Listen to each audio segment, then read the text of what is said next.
Shabbat, Shabbat, come home and rest. Shabbat, Shabbat, Yahowah's best. Lay down the weak, let your soul be free. Shabbat, Shabbat, come back to me. 6 days we work, then we bask. We leave the noise to hear Yah's voice. We listen, we learn, we struggle to know. We walk with Yah through the mikveh. Shabbat, Shabbat, come home and rest. Shabbat, Shabbat, Yahowah's best. Lay down the weak, let your soul be free. Shabbat, Shabbat, come back to me. Oh, welcome to the family hour of the Yahowah vlog. I am laughing because Wookie finally decided that he would get up and have himself a cocktail. I think it is watermelon juice, so no dogs are being harmed in the production of this drink. It is a delight to be with you all. Kevin, I haven't been with you since, what, about noonish today? Right, yeah. It's been a while. It's nice to see you back on my pool deck. You haven't been there in a while. Mm-hmm. Will, always great. Last time we were together was on a vlog on the blog. That's right. Yeah.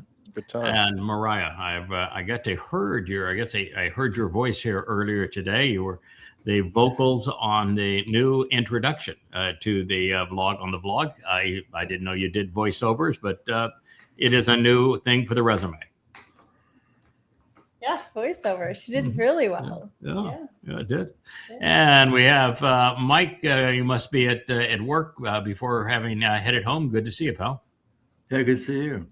Yeah, I'm at work. You know, we're actually going to explore today one of the words that several programs ago you had a good time depicting, which is Naar. Naar was the term that was used to describe the two fellows that accompanied Abraham and Yishak to Mount Moriah to witness the harbinger of Pesach, and always translated as young men, and turns out doesn't have anything to do with young or well, it does. It's masculine or feminine, so it would have something to do with men, but in the masculine form, but it does not convey young. That is a complete aberration of its verbal root. So we'll get to that and find out who those rascally and pescally Naar are, because they're some interesting fellows. And we have Miss Leah. You have been busy writing intros and outros. Yes, I have. Yes. She actually has a new song, but it doesn't have the transitions. Yeah. Or lyrics. Yeah, we call them just trans because Kevin's our trans guy. But it doesn't have the transitions or the lyrics laid in. So it'll be played next week, but it's remarkable. It's really a beautiful song and a spectacular composition visually by Deepo. So we have that to look forward to. And we have Rich and Perry over on the sofa, and the Wookiee here now that he's all tanked up on watermelon juice. We are going to do something that is a little different today. We have been pursuing Luminaries, and what I'm going to share with you is from two books prior to Luminaries. Luminaries is the 6th volume of Coming Home, and this is actually from the 4th volume of Coming Home. It's a trilogy of books that are yet unpublished. Though we've shared some of all of them in the chat of the Yasha'yah.com website. This is actually from volume 4, which I was doing an edit pass on. And it was an interesting find because I had, as everybody knows, at this point, I had passed a kidney stone on Sunday. And it was really an interesting experience, and not something that normally would call passing a kidney stone, but it's and it was a different experience for me than it was for Leah, because I was saying, it could be an appendix, and if it's an appendix, I'm dead because we don't have a hospital on this island, and you don't survive that without medical care. So I just want you to here's the name of the investment banker. These are the people that you're going to have to be in contact with, because I'm a dead man. Now I said that with great relief. I was happy to check out. The way things are going, you could be the first. You could be the first to survive a burst appendix. So yeah, well, I guess so. It probably is true. But here's the keys to the kingdom. You keep things up tight. We'll see you here in about 11 months. And I thought it was going to be grand, but evidently that wasn't the lesson. We were learning from that experience, and Leah was not happy with the idea of being alone through this process. So. No, I will not be a single mother. She will not be a single mother. She said, no, there is no deployment of the Amma by herself. Leah is not configured to be left out on her own. Something that she shares in common with her son. Dowd is also not designed to ever be on his own. So as I was going through that, for the next 3 nights, as if that wasn't enough to go through, for the next 3 nights, I couldn't sleep. And it was just, God was just constantly testing me. And, he does that. It's his right, Wait. So these people do not understand that within 5 minutes of you putting your head on a pillow, that you're out and snoring. Oh, that's true. Yeah. Every time, true. Without fail. Yeah, so for him not to sleep is... We run the brain at full RPM when it stops, for 14 hours a day. When it's done, and we just lay the head down and the head goes to sleep. This works out quite well because it does need to reboot. So after this experience, I had 3 nights in a row where I couldn't sleep, and I was constantly being bombarded by God saying, "So, have you figured it out yet? There's a correlation between what you just endured and Pesach and Dowd. Do you know the answer yet?" And I said, I really like some sleep. It's been a rough day, a rough couple of days. How about you just slip me an easy one here?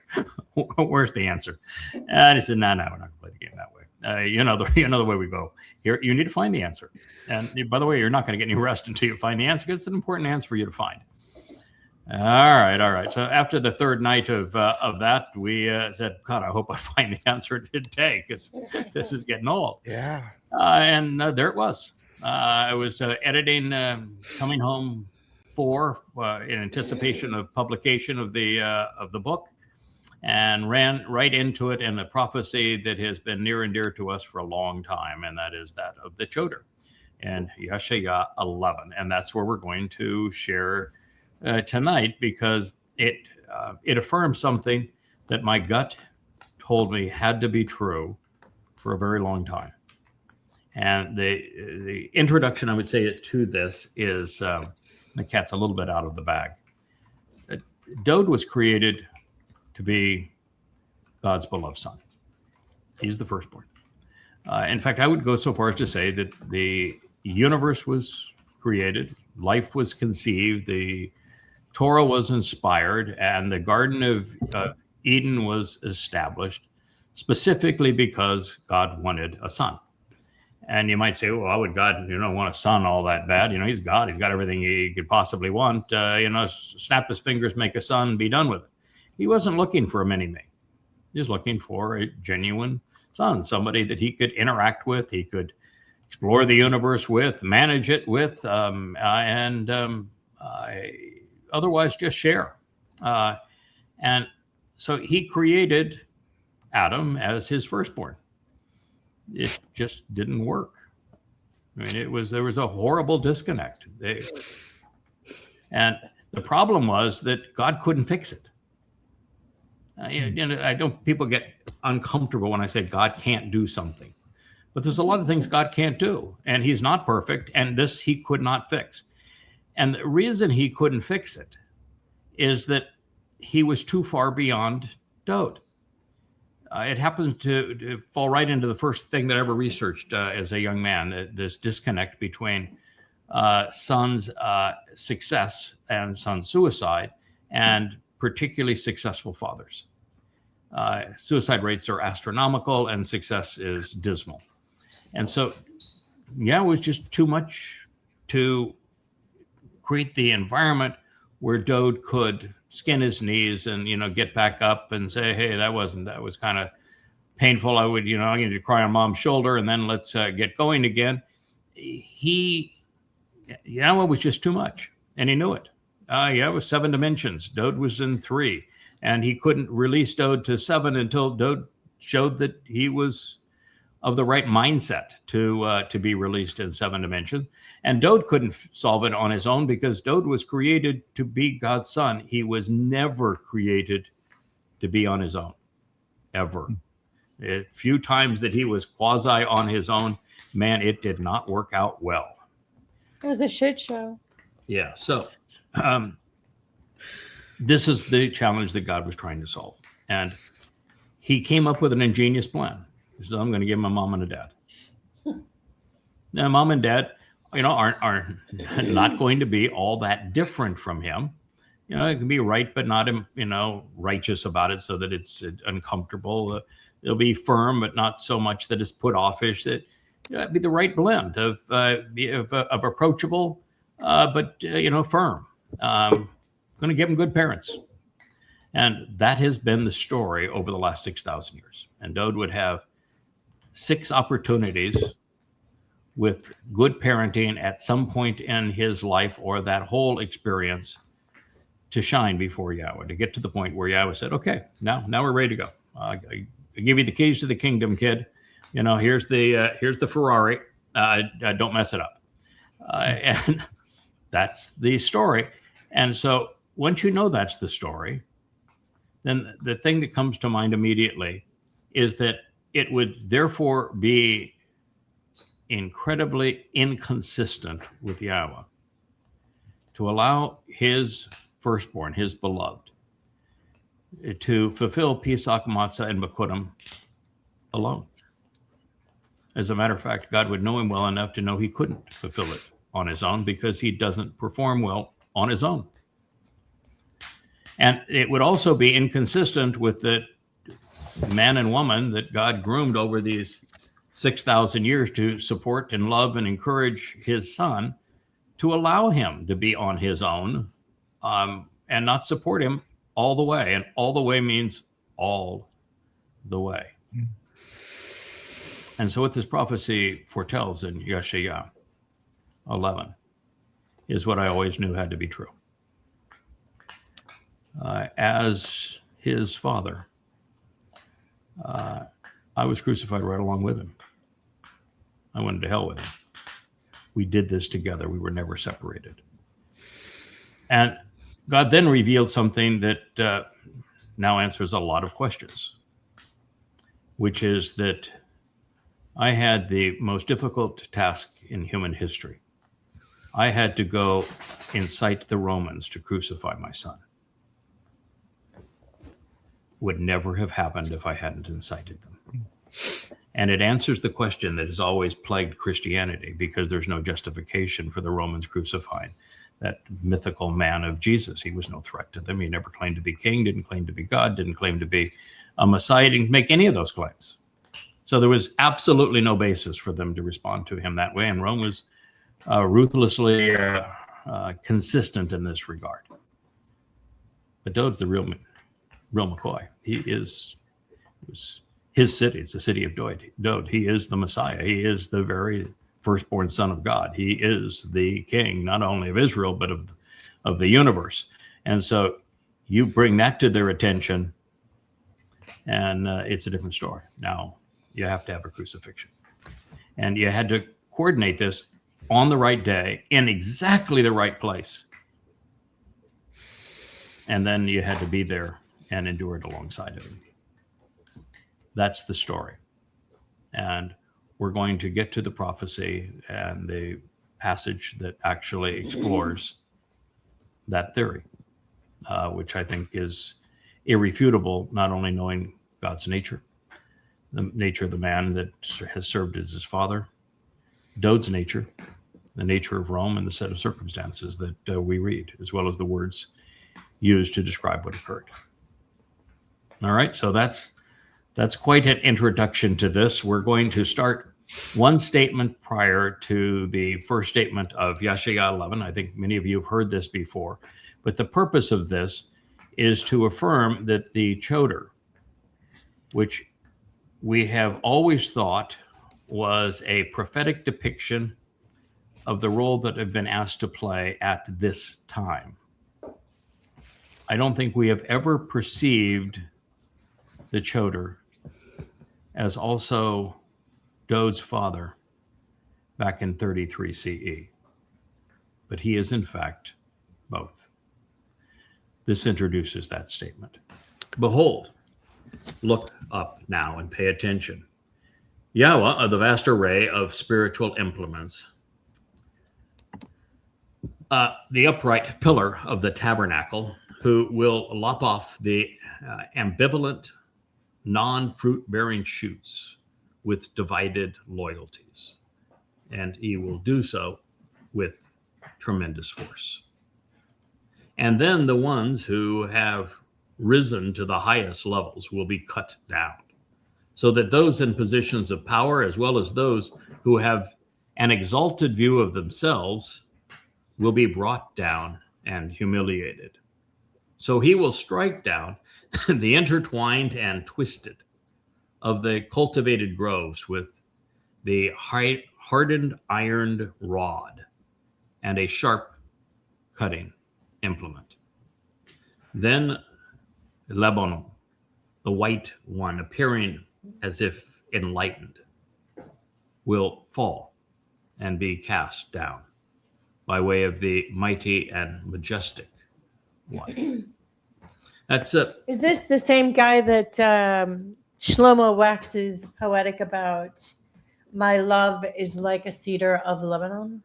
Is that the same? No, because the white one is the adversary. He's the one that presents himself as if he is light, and so it's Satan that refers to himself as if he is the tallest cedar of Lebanon. Oh, does he? He is the vile creature in this story, and that's who is ultimately being cut down. And so this is to say that God's going to do a lot of pruning, and He's going to do so here within 7 years.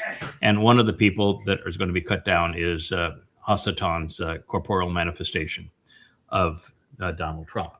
And when you realize that all of this now is the line before the presentation of the Choter, then you have to see the Choter as an implement of pruning, as a rod of divine justice, because there is no chapter designations in the original Torah scroll of our Yasha'yah scroll. It goes from one sentence to the next. So these things are related, and that's the reason why I read this as a preamble to it. So therefore, we, in the context of this narrative, we find that the Choter is being deployed to forcefully lop off the unproductive branches with divided loyalties. Oh, that's important. While shaking some sense into the opinionated and to the thoughtless. He's an agitator. That makes this man the tool deployed to fell and humiliate the political and the religious establishment. The Choter is a hardened rod and a sharp axe wielded by God to cut down the implements to the impediments, I should say, to growth, such that the tree of lives can be productive again. That's his job. Then we read, a Choter, a rod to purge and punish wrongdoing, as well as a shoot from a branch and a sucker from a stump or a root to be productive and fruitful. I have a fan going here, and it matches my shirt, so this is really quite nice to be fanned in such a way. Leah found the solution, which was to give him a yak bone. It will rattle and shake the desk, but I don't think you'll hear it through the microphone. All right, so that's the Choter. The Choter is an individual used as a stick to fell the guilty, an implement to chastise the misleading, a stem or secondary branch, an instrument for promoting growth while serving as a living entity delivering progeny. It is shaped by Che, which is restoring life, and by Chata, removing guilt. He will be actively extended for a period of time. Yatza.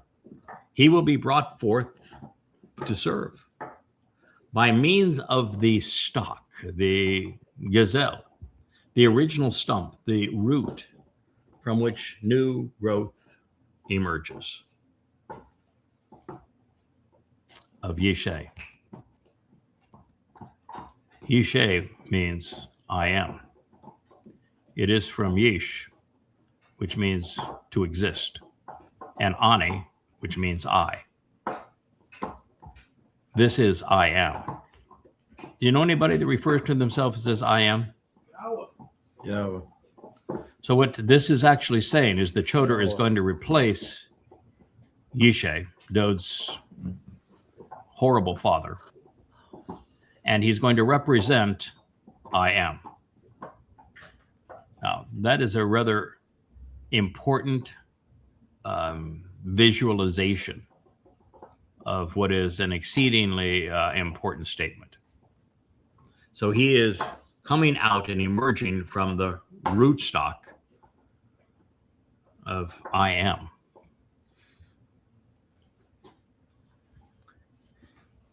As an observant branch, a netzir, a secondary stem or shoot, which extends from the primary limb, and natsar, to observe, watch over, and to preserve, to closely look after, to focus on, and to protect.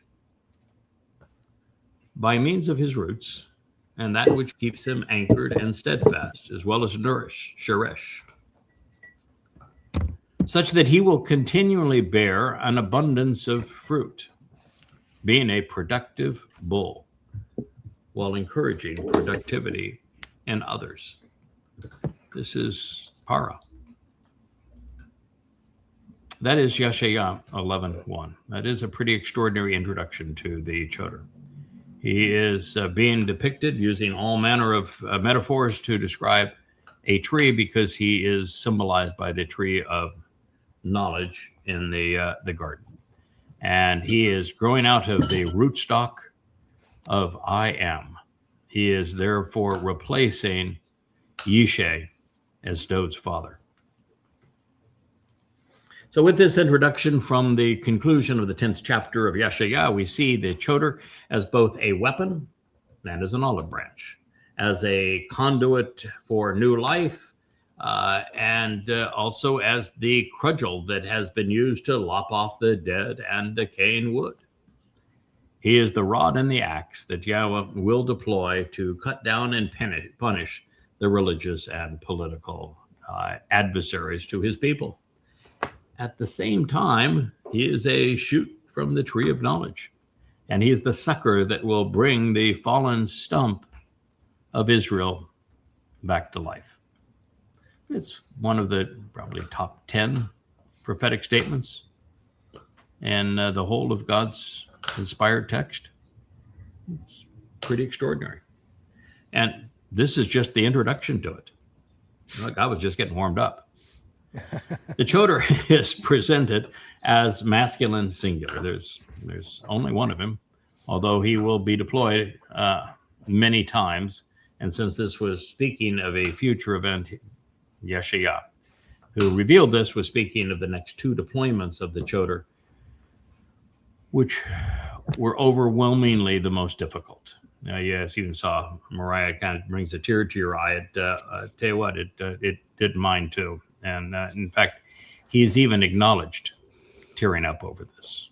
This is tough duty. So there is only one of him, and he is deployed by I am, Yahowah, for this period of time. Therefore, equipped with the Ruach of Yahowah, what we're going to find is something that I have considered for a long time, and it explains for the first time Qatan, as in the Qatan Mayor. The Qatan Mayor is presented as a mini-me, as a vastly diminished manifestation of God's character for the specific purpose of raising his son. That is who the Qatan is. That's why the word is used as it is. And what we're going to find is that Qatan is not used in reference to Gadol, because the Qatan and the Gadol are both Gadol. And so you can't be greater and lesser at the same time. So it's not in reference to the Gadol, which would be Dowd. Now, while he is less important to Yahweh than is Dowd, that's not the point. The point is he is a diminished manifestation for the purpose of serving as Dowd's father. Our Heavenly Father needed a father for his son. So that is who he's talking about here. He's a mini-me, a diminished manifestation of God to accomplish his bidding on earth. He had to have a father that Dowd could relate to. It has to be someone hugely diminished from God, yet conveying many of the same characteristics and attitudes.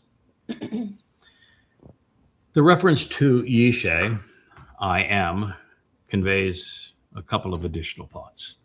First, the Choter is deployed to Yesha'yah, draw attention to the substance of existence. And second, he is being substituted for Yesha'yah, Dowd's wayward father at this time. And that is profound because this prophecy spans 2 millennia. It begins with the 33 years ending in 32 CE, when the Choter, with the Ruach of Yahweh, served as Dowd's father from his conception through the fulfillment of the first 3 Mow'edym. And it concludes in the 33rd year of his service, not only in fulfilling Shabbat and Towrah, but also of restoring Dowd's reputation for his arrival during Kippurim and for the remnant's return to the garden in 2033. 33 years, both times, 33 and 2033. It spans that 2,000 years.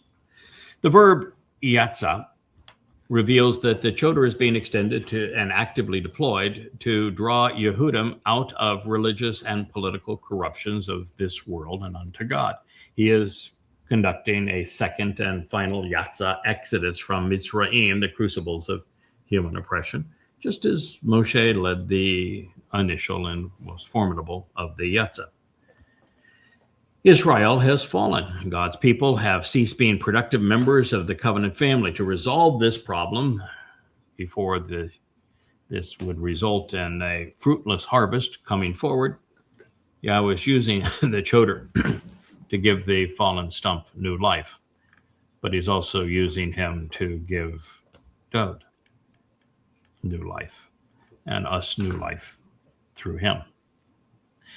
In addition to serving as a pruning axe to rid the world of invasive species and rotten branches, and more than the rod of divine punishment, the Choter is presented as a netzir, that is an observant branch. This means that he is a secondary stem extended from the primary limb to absorb as much light as possible from the sun, and he is a netzir, which is from natsar, which means to observe, to watch over, and to preserve, to closely look after, to focus on and protect. It is similar to the title of Nakar, observant foreigner. The metaphorical titles and these descriptive acknowledgments that are afforded the Choter, including Choter itself, branch and stem, identify this man with the tree of knowledge in the garden. And that's by intent. And it's overwhelming and undeniable. You know, people want to say this is a messianic prophecy. Then, okay, then your Messiah is a tree. Yippee. And he's not even the tree of lives, because this fellow is the tree of knowledge, according to God. So these include Geza, which is stump and root, from which new growth emerges from a trunk which has been cut down and yet is capable of supporting new shoots. The next is Netzir, which is an observant branch extended to watch over, preserve, looking after, and protecting someone special. He is Sheresh, which is to say that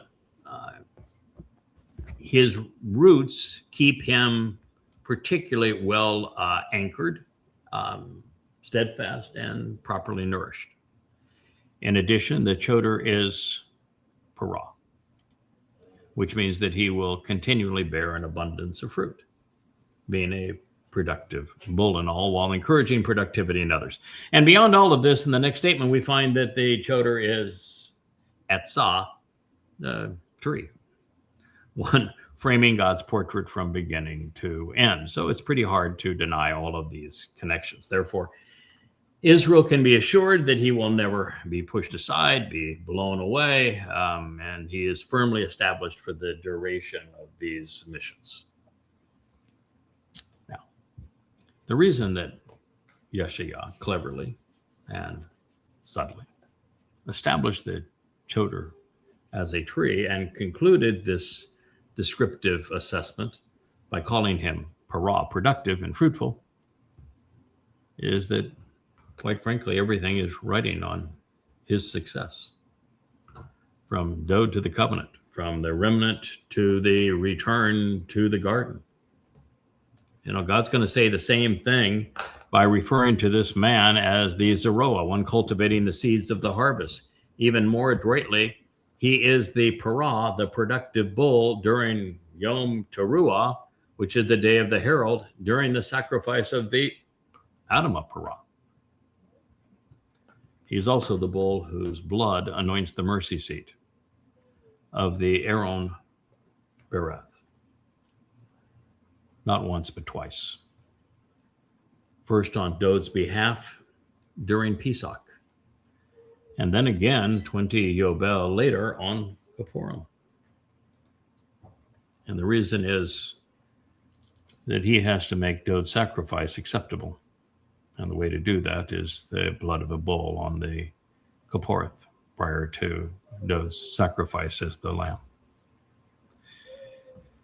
So by using para in this way, Yasha'yah is introducing us to the man from Edom in red attire who saves many in the end, making it obvious that the man who wrote the textbook on proper chotering knew that he would be equated to the Adamah para, and that would also be equated to the Zeroah, which is what he wrote about in the 63rd chapter of Isaiah, bringing it to our attention again in the 17th chapter, and here introducing the concept in the 11th chapter. This is an important theme. And think about just how extraordinary it is that Yahweh is going to afford his 7 spirits to an individual who is described as a tree. So it can't be a normal tree. Definitely not a normal tree. Not a normal tree. No, not this one. But as far as the mini-me thing goes, yeah. So we have like what? Bossy, intelligent, super moralistic, super judgy. Yeah, I would agree. Yeah. Yeah, you know, God gets quite irritable. And you quickly. carry that wherever you go. You know, God's an agitator. You know, it's he's this notion that God's all loving and all sweet and kind. It's just not him. You know, and I know I suffer fools poorly, and I get angry with them. And well, guess what? I know somebody else that has those same. Yahweh will just crack the earth open and swallow you up. Yeah, at this point, the principal difference is he's obviously an introvert because people have made him that way. And yeah, exactly. I was an introvert, became an extrovert, and about to become an introvert made again. Me that way too. So as a result of all of this and these references, we can now see that the Choter is a rod to purge and punish wrongdoing, as well as a shoot and branch and a sucker from the stump, which will continually bear an abundance of fruit, which is the whole purpose of God's story. He is productive while encouraging productivity in others. Oh, sorry, that's a lot to ask of one tree, which is likely why he is imbued with the Ruach spirit of Yahweh. And I'd always wondered, as we read through this, why was the first spirit the spirit of Yahweh? Why not give the dude, you know, some chakma? That sounds good, you know, a little etzah, some Gabora, a little bien, a little yare. What's the purpose of Yahowah's spirit? And now we know. So that you can be super judgy. His job is to serve as Dowd's dad. He's the human dad for the Son of God. That's why he has to have the spirit of Yahowah. This is because the spirit, the Ruach, the divine power and influence of Yahowah, will settle and remain on him. Now, the good news of settle and remain, I sort of like that in the sense that you don't have to worry about getting this job about 2/3 done. Like, okay, we're going to go into Sheol now, kid. Hold your breath. It stinks high heaven or low heaven here. And then God pulls the plug and says, I just don't do Sheol, so we'll see on the outside. It says remain on him, and that's rather important here, and it's something we need to appreciate. The Spirit providing the capacity to comprehend and then teach, chakma, offering the mental aptitude and wisdom to learn and instruct, to grasp the essence of an issue and to communicate reasoned conclusions intelligently. I think we do a pretty decent job on that one. While enabling understanding and making proper connections to reveal insights. That's probably been our strong suit. That's Bina. Facilitating the propensity to ponder and process information by being perceptive and discerning. The spirit of advice and counsel regarding the overall purpose and the plan of the tree. Etz is tree, Etzah is the completeness of everything that tree represents. Of pertinent directions regarding how to properly rely, providing prudent consultation on the entire proposal, delivering effective mentoring on how to deliberate every meaningful decision.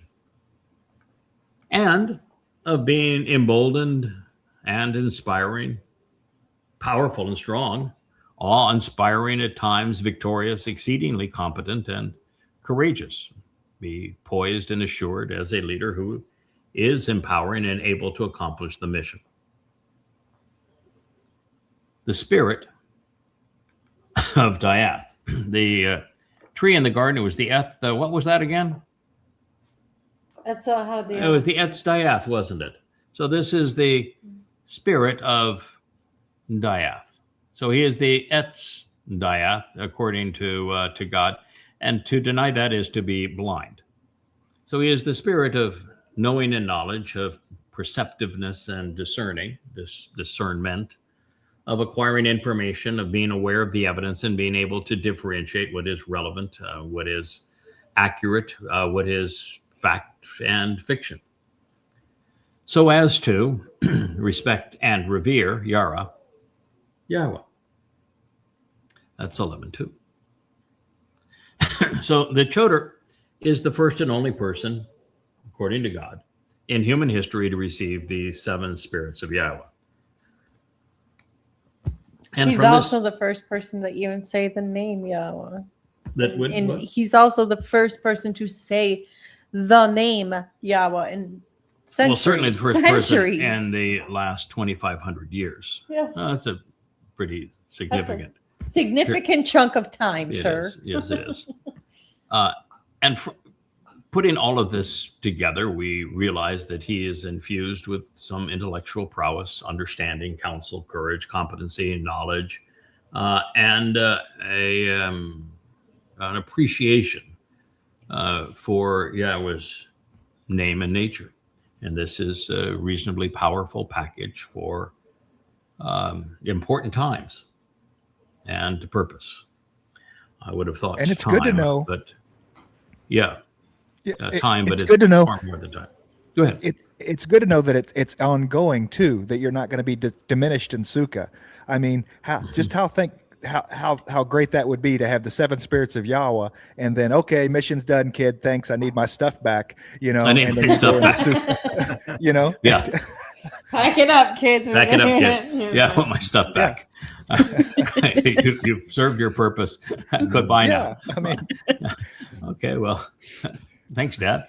It was fun. Not too much. No, but- Yahweh imparted him with the same types of qualities that he has.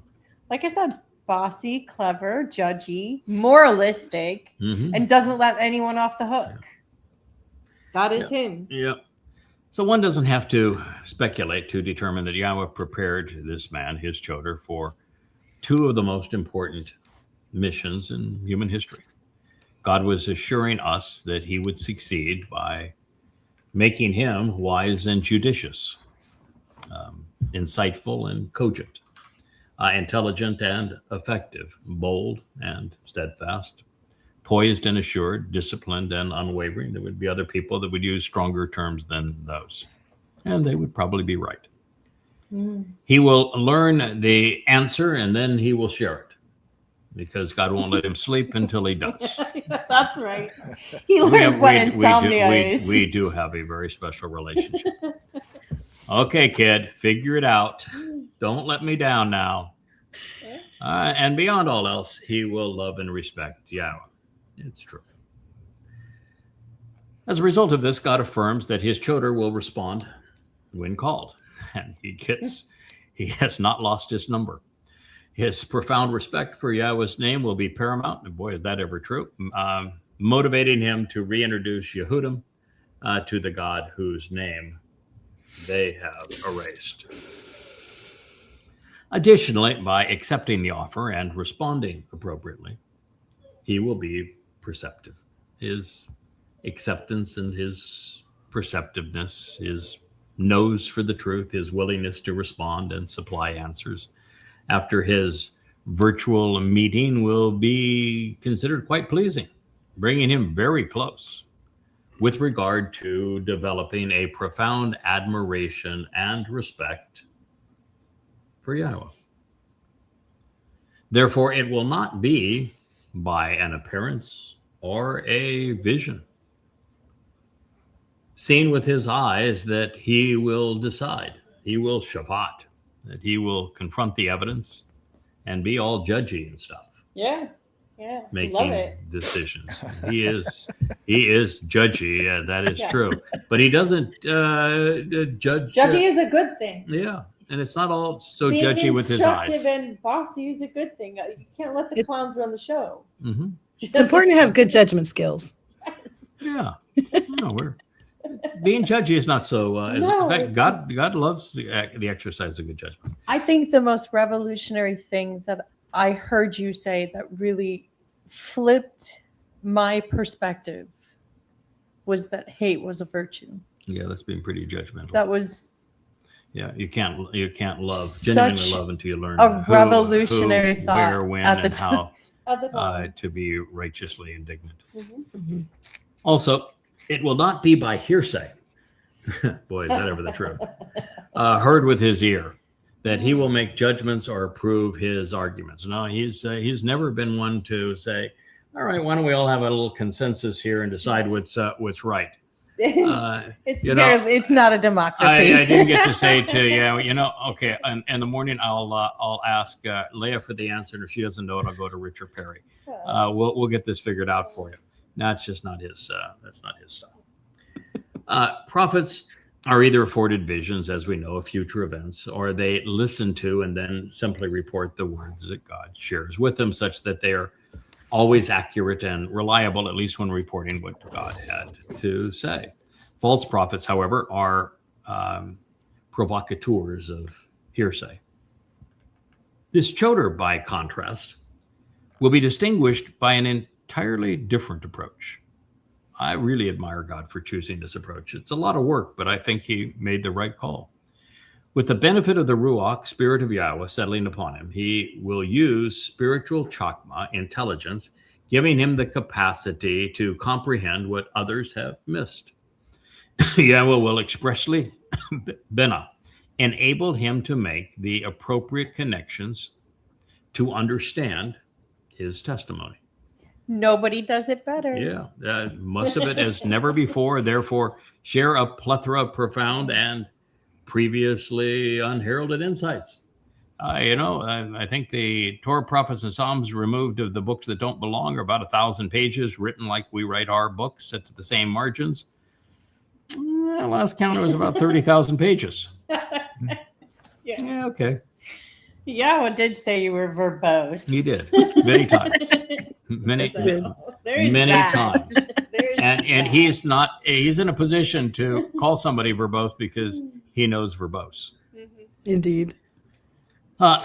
His conclusions will all be deduced from the Torah and prophets, and his witness, therefore, is readily validated and easily proven. I think that is a marvelous way to go about it, and it gives my friend Mike Viati a full-time job when he's not doing his full-time job. Lots of us a full-time all he has job. to do is to check everything else Yahowah said to determine whether or not I have correctly reported what Yahowah said. So it was good. That keeps two of us properly employed. Now, for the first time in thousands of years, and as directed as a result of the Ruach of Etzah, Yahowah will reveal his entire plan from beginning in the garden to our return to Eden, first that has ever been stated, along with all of the pertinent directions of how we get from one place to another. Nice to have you back, Will. You're not in the okay. You're not in the grand room anymore. You're on your phone in another place. Exactly. All right. Technically, is when the technology go down, the analog things seem to work. We'll go back to simple. So that's right. In the nick of time, this will make it possible for the prudent to deliberate and to decide on how to respond to all Yahowah's offering. And clearly, this description depicts the Etz Dayath and the Gan, because the tree of knowledge is the only means to approach and return to the tree of lives. Now, since this message will be contrary to what the religious have been led to believe, the Choter will be Gabora, thick-skinned, tough as nails. He'll bow his back, and he'll say, I really don't give a rat's patootie what you think. We're just going to continue to steam ahead.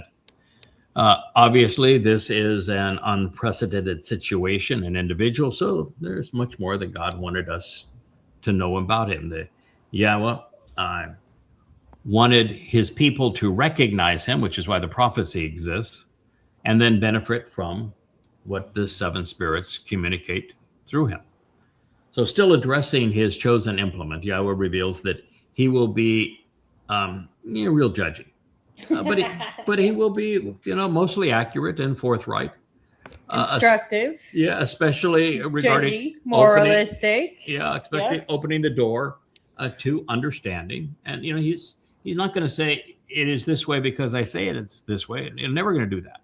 He's going to say it is this way because this is what the words of Yahowah lead us to conclude, and then share those words.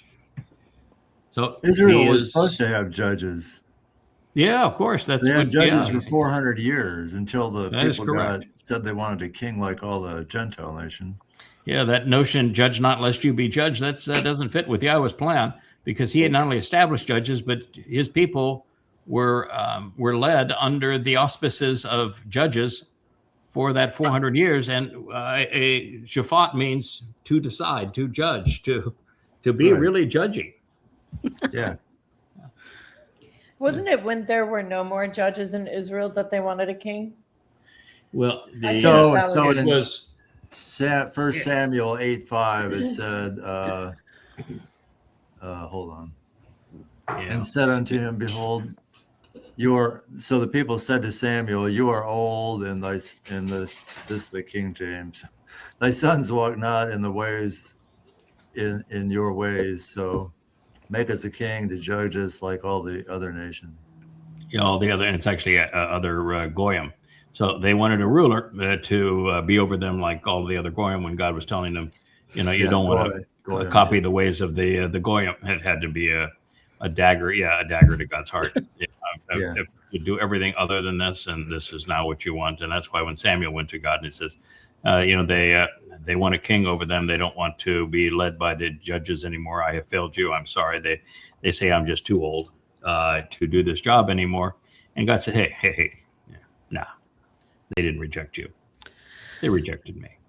Isn't that what they said to the old God of the Old Testament? No, you're get out of here. We're going to take this new God. That God's too old. We need a new young God. Yeah. But our new God is not going to be very much because he's all loving. He's going to be a man. And he never judges. And he's going to be a man that men can kill. Yeah. The replacement God's not much of a God. But anyway, I digress. The Choter is supposed to be logical. His forte is to advance strong arguments, conveying the truth right out in the open for all to perceive. In a world dominated by the duplicitous and irrational and the cesspool of social media, he will strive to be an exception, making his arrival obvious for those who are observant. It says he will be really judgy.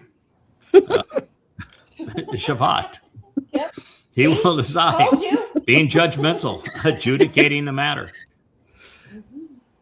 by seeking to be accurate, honest, and forthright. The Sadak. That's tough. If you don't like judgy people and being judgmental, the worst thing, your worst nightmare, is to be set against a judgy person who is Sadak. Because then you can't win because they're pronounced right. So I'm sorry, darling. Your worst that's your best case scenario. Your worst nightmare was what I had to live with, which was having a man with no moral compass, no judgment whatsoever. Mm-hmm. No, that's the real nightmare. Of course, to be judgmental and to be wrong is a nightmare. But if you're opposing that person, you don't want the person who is judgy to be right because you aren't going to win any argument. It's like the few times I've tried to arm wrestle with God and say, can't we do it a different way? And you're just never going to win that way. Anyway, with regard to opening the doorway for the discerning, which is Dowd, he will provide proof using sound arguments. He will yakak. Boy, this is absolutely a cerebral exercise. God is saying there's no signs and wonders here. I'm not going to do signs and wonders. No trick, dog and pony show. No tricks. No visions. No hearsay. No garbage. This is no dinner and a show. We're just going to do this the old-fashioned way. I mean, we could serve dinner. He's going to read, think, judge, and then teach. That works for you, great. If it doesn't, think that's been our experience. Too bad. You can go to a religious institution if you want dinner and a show. Anyways, he's going to have everything out in the open, doing so fairly. Mishore, he's going to put everything on the table, on the level, nothing hidden. What a novel thought. Mm-hmm. Boy, that wouldn't work. He's obviously not going to run for political office. On behalf of the sincere and responsive who are seeking straightforward answers.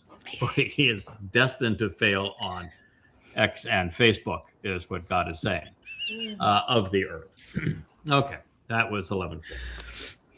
At a time when being judgmental is harshly criticized, and accuracy is no longer even a justification for telling the truth.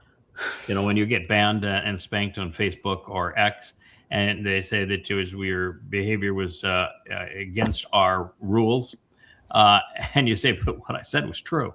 And here's the proof that what I said is true. That doesn't matter. You might have hurt somebody's feelings. So being right is no longer a justification for telling the truth, especially on social media. And discernment is not respected. Being discriminating is no longer vogue. So with Choter is going to be, he's going to not be like the other kids in the sandbox. He's going to be so unpopular. He is. You're not going to be the cool kid in class. Trust me. God's Choter is not going to be the cool kid. That is for darn sure. And among them, many attributes that set him apart is his willingness to be confrontational. You don't say. Don't say. Could have figured. It's a good. Who would have guessed that? Verbally chastising and incapacitating the religious and political, which is pretty similar to the God who sent him. If you read the Torah and prophets recently, it's not. The voice sounds pretty similar to me. Anyway, he's an agitator. He is not a conciliator, which is why ultimately there were Shabbat, but there were also Lowy, because you can't prevail with only the agitator. Yes. It stirs the drink.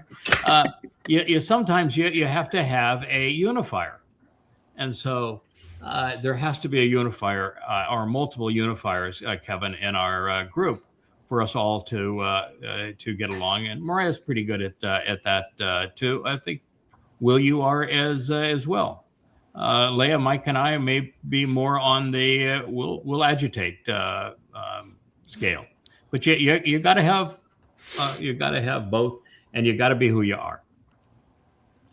So. And without a very keen moralistic compass, everything like that goes wrong. You can't. Yep. So in addition, it says, this is true. In addition, he will strike, verbally attacking and disabling. Wield words wisely. They're the most important weapons that we have at our disposal. He will strike, verbally attacking and disabling. He will confront, crippling, incapacitating, sarcastically mocking, chastising, and judging, while pointing out the irony of it all to ravage and defeat, even ending lives within the material realm. Well, like Cheeto Von Preto? Yeah, ultimately he's going to have these. In fact, not only he, all of us are going to have the ability to speak life and death into action. Huge responsibility. All of this in the material realm with the rod and staff of his mouth. He is not a weapons guy. Doesn't need them. Nope, he's a fire-breathing dragon. He is a fire-breathing dragon. His mouth is his weapon, and it is also his means to heal and to be productive. But he is this fellow is pretty much inseparable from his mouth. For sure. Yeah. And with the spirit of his lips, God's not done. I mean, he wanted a chatty one. And with the spirit of his lips and resulting language, he will devastate the wicked and the wrong.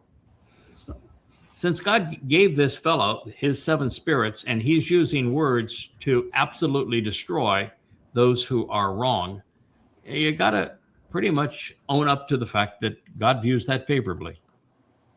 I don't think he spoke the universe into existence. Mm-hmm. I don't think anyone has ever used their brains or mouth to completely eviscerate both Christianity and Islam, and then turn it towards Judaism and eviscerate that too. Turn it towards politics and militarism, academia, conspiratorialism. The Choter is an eviscerator. Yeah. Now, on X, Facebook, and YouTube, with the Yahowah blog, and at Yahowah.com with Yahowah and the library there, I would say that I would qualify as a reasonably authoritative and highly condemning voice confronting Islam, Christianity, and Judaism, as well as the politics of war, verbally incapacitating the purveyors of deceit, death, and destruction, like the Dowd. And clearly, no one is as sarcastic and chastising the hellbent on eradicating liberty and life, unless I'm put up against Elia, and then you just shut up and watch him go. It is a mission that, I think I've performed with reasonable aplomb. You got to be good at something, and I'm good at tongue lashing. No, I can't wait to see Elia. I'm just gonna bust out with a bag of Skittles and just watch. All right. Watch him go. Yeah, it'll be fun. Watch him Actually, stand up. I'm kind of looking forward to join with him. You know, when somebody is really that sarcastic and biting and funny, you want to keep up. You just don't want, you know, if he's kind of the Don Rickles of prophets, and you just don't want to sit there. I mean, it's not so bad, I guess, just to sit there and laugh your head off. But I'm going to do everything I can to have a few one-liners Nice. just in case. Not to compete, just, you know, to bring your A game. Yeah, bring your A play. game, just so that you can have a chair sitting next to him, and not just, you know, go home and cry and say, "Oh my God." I can't Table tennis compete. with words. I mean, yeah, man, he was a man with the golden tongue. Now, the inclusion of Shabbat, the rod and staff of his pay, mouth, affirms that what we originally proclaimed and discovered about the Choter when considering the 10th chapter of Yasha'yah, which is why I read the last verse of it, is reasonably accurate. He is unlike anyone since the great prophet, equal parts condemning and commending. Boy, was Yasha'yah good at that. No, you're even better. I'll never forget the gardener coming to me and crying. And you just used your stern words, voice. Just words. My dad voice. Excoriated. That's why when you realize, when you read everything that Dowd has to say, I evidently use my dad voice with Dowd, and Leah uses her mom voice. And when Dowd writes about us, he's always, "Oh wow, just love that Amma of yours. That Amma, she is so good." I was hugging the breasts of the Amma, and it was just really good to be loved by the Amma. You know, the dad has the. I think that's just the nature of the way it goes with sons. Yes, it is. Anyway, that's my best excuse. Anyway, he's going to excoriate as the religious Leah would say, he would eviscerate the political while attesting to Yahweh's alternative. He is both a rod and a staff to purge, to punish wrongdoing, to be productive and fruitful, providing a vibrant new life for the stump of Yasha'yah, and that's what it needs. So from the beginning, some 20 plus years ago, I came to realize it really wasn't the beginning. The beginning was 6,000 years ago, but you know, who's counting when you're having fun? I came to realize that what matters to God is being tzedek. And you know, that's something we got to get Noah credit for. That's what Yahweh said that Noah was. He was tzedek, right? Being good's nice, but won't get anyone to heaven. No, being Sadak is all it's about. Yep. Shaul was good. Ew. Yeah, Dowd was good. Shaul was good. Shaul was Tob good. Yeah, he was coming for the best, the goodest they around, wasn't he? The goodest of all the rabbis. Yeah, he was the goodest. He was Tob. Oh, yeah. But This is a very Dowd was Sadak. Right. Yeah, right. So to be correct, we must first know the answers and then understand them. Being right, correct, and honest, this goes on, so God wasn't finished. Being accurate, upright, and fair will be the belt around his waist. And it's going to need to be a big one these days. And it will, being trustworthy, reliable as a witness, is going to serve to gird him. God's all in with these terms. He wants a witness that is telling the truth. Now, I have not been perfect. Well, for a number of reasons, and one of the reasons is Yahweh has no interest in perfect, and he prefers us to learn and grow, a process that requires time, focus, and thought. And if I were perfect, then poor Mike would be out of a job, and what would we do then? So, no, the whole process is making mistakes and learning from them. That's how we grow. That's how we prove that we can be trusted. That's how we earn other people's trust. You know, or you can just be like Donald Trump and you double down on a lie after line and then lie again about your lie, repeating your lie because you like to lie. So whenever I've been wrong, it was never by intent. And I've always corrected the record because a reliable witness does that. And they want everyone that listens to them to be right about God. And, the fact is, we presented and published probably 10,000 unique insights that were unheralded. And 99% of them have been right from the beginning. And the ones that weren't, in fact, the biggest mistake I probably made was attributing female characteristics, motherly characteristics to Yahowah because Ruach was a feminine noun. Turned out to be a mistake that I had to make. If I hadn't made that mistake, Leah wouldn't be here, and our cooperation as Ruth and Boaz, as the two of us throughout time, it would not have occurred because she would not have found me. And it's always her job to find me for some reason. I don't know why the story works that way, but it does. And so had I not made that mistake, when Yahowah told her to go ask Ruth, and then she said, so who is this Alma she's talking about? And what in the world is going on here? When she Googled that, it would not have come up with Yahowah. So sometimes it's to goof, to err is divine. And in this case, it was. And, we don't sweat our mistakes. It's you make a mistake. Great. Now you have an opportunity to go beyond where you were before. Correcting mistakes and dealing with the outcomes, changing perspectives and course is how you gain moxie, chutzpah. It's like it's resilience. Yasha'yah. And the first time, and all of you probably heard me share that passage in Yasha'yah 11:1 before, and I've always presented Yasha'yah as to stand out and be noticed. And it's not inaccurate, but it's misses the point. Incomplete. Yesh simply means to exist. And Ani, following it, the Y, means I. So it is I am. It is you can say I am with Haya, or you can say I am with Yesh. But once you realize that it's I am, boy, that really changes the importance of the role and who you're representing and why you're replacing Yasha'yah by representing Yahowah as the father for Dowd. So that's part of the growth process. Yes. Can I read the definition of wisdom? Wisdom comes from making mistakes, having the courage to face them, and make adjustments moving forward based upon the based upon the knowledge acquired through the experiences. Yeah, I would agree with that. I think that's a sound definition. You can. A lot of people are smart. You can process information quickly. A lot of people know stuff.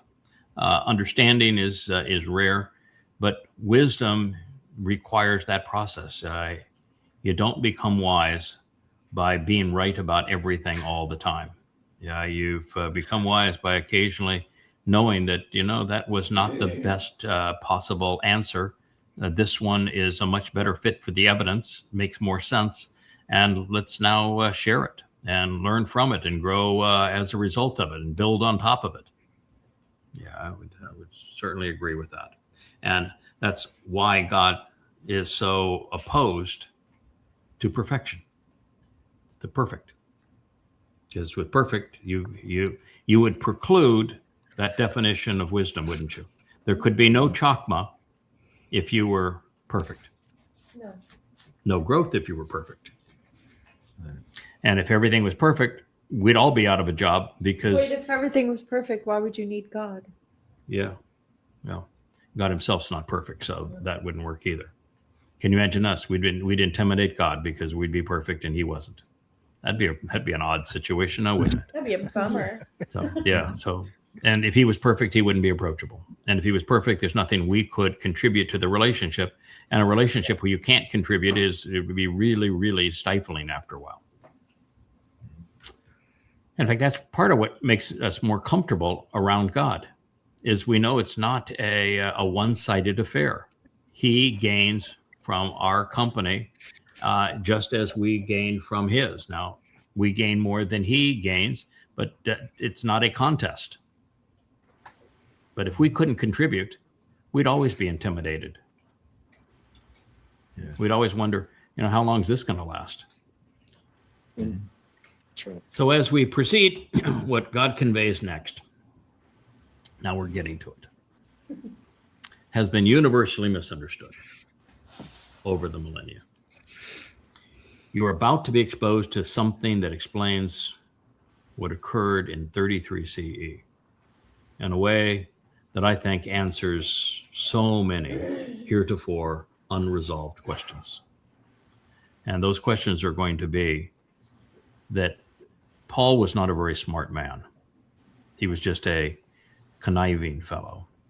And there was a 0% chance that he could have created a even remotely credible myth of a Iousu Christou being crucified and representing the Messiah and the Son of God, and that occurring on Passover and all of the ramifications with Rome and the like. He could not have sold that lie if it wasn't based on something. And so the more we understand what it was based upon, the easier it is to understand how the con was perpetrated. For example, the idea that there were disciples. No, there weren't. Dowd had brothers. This idea that Paul was called into Jerusalem to confront Shimon. He was. And that's because Shimon said, "What in the hell is wrong with you? You're wrong about everything." But Shimon was not a disciple, nor was Jacob, nor was Yahuchanan. They were his brothers. So I think this does a marvelous job of explaining all of that, and it even explains why the Romans would go so far as to crucify someone, because there was no reason to crucify the character that's known as Gospel Jesus. It had been impossible for that to have occurred. But Dowd, yeah, you could definitely incite Rome to feel threatened by him.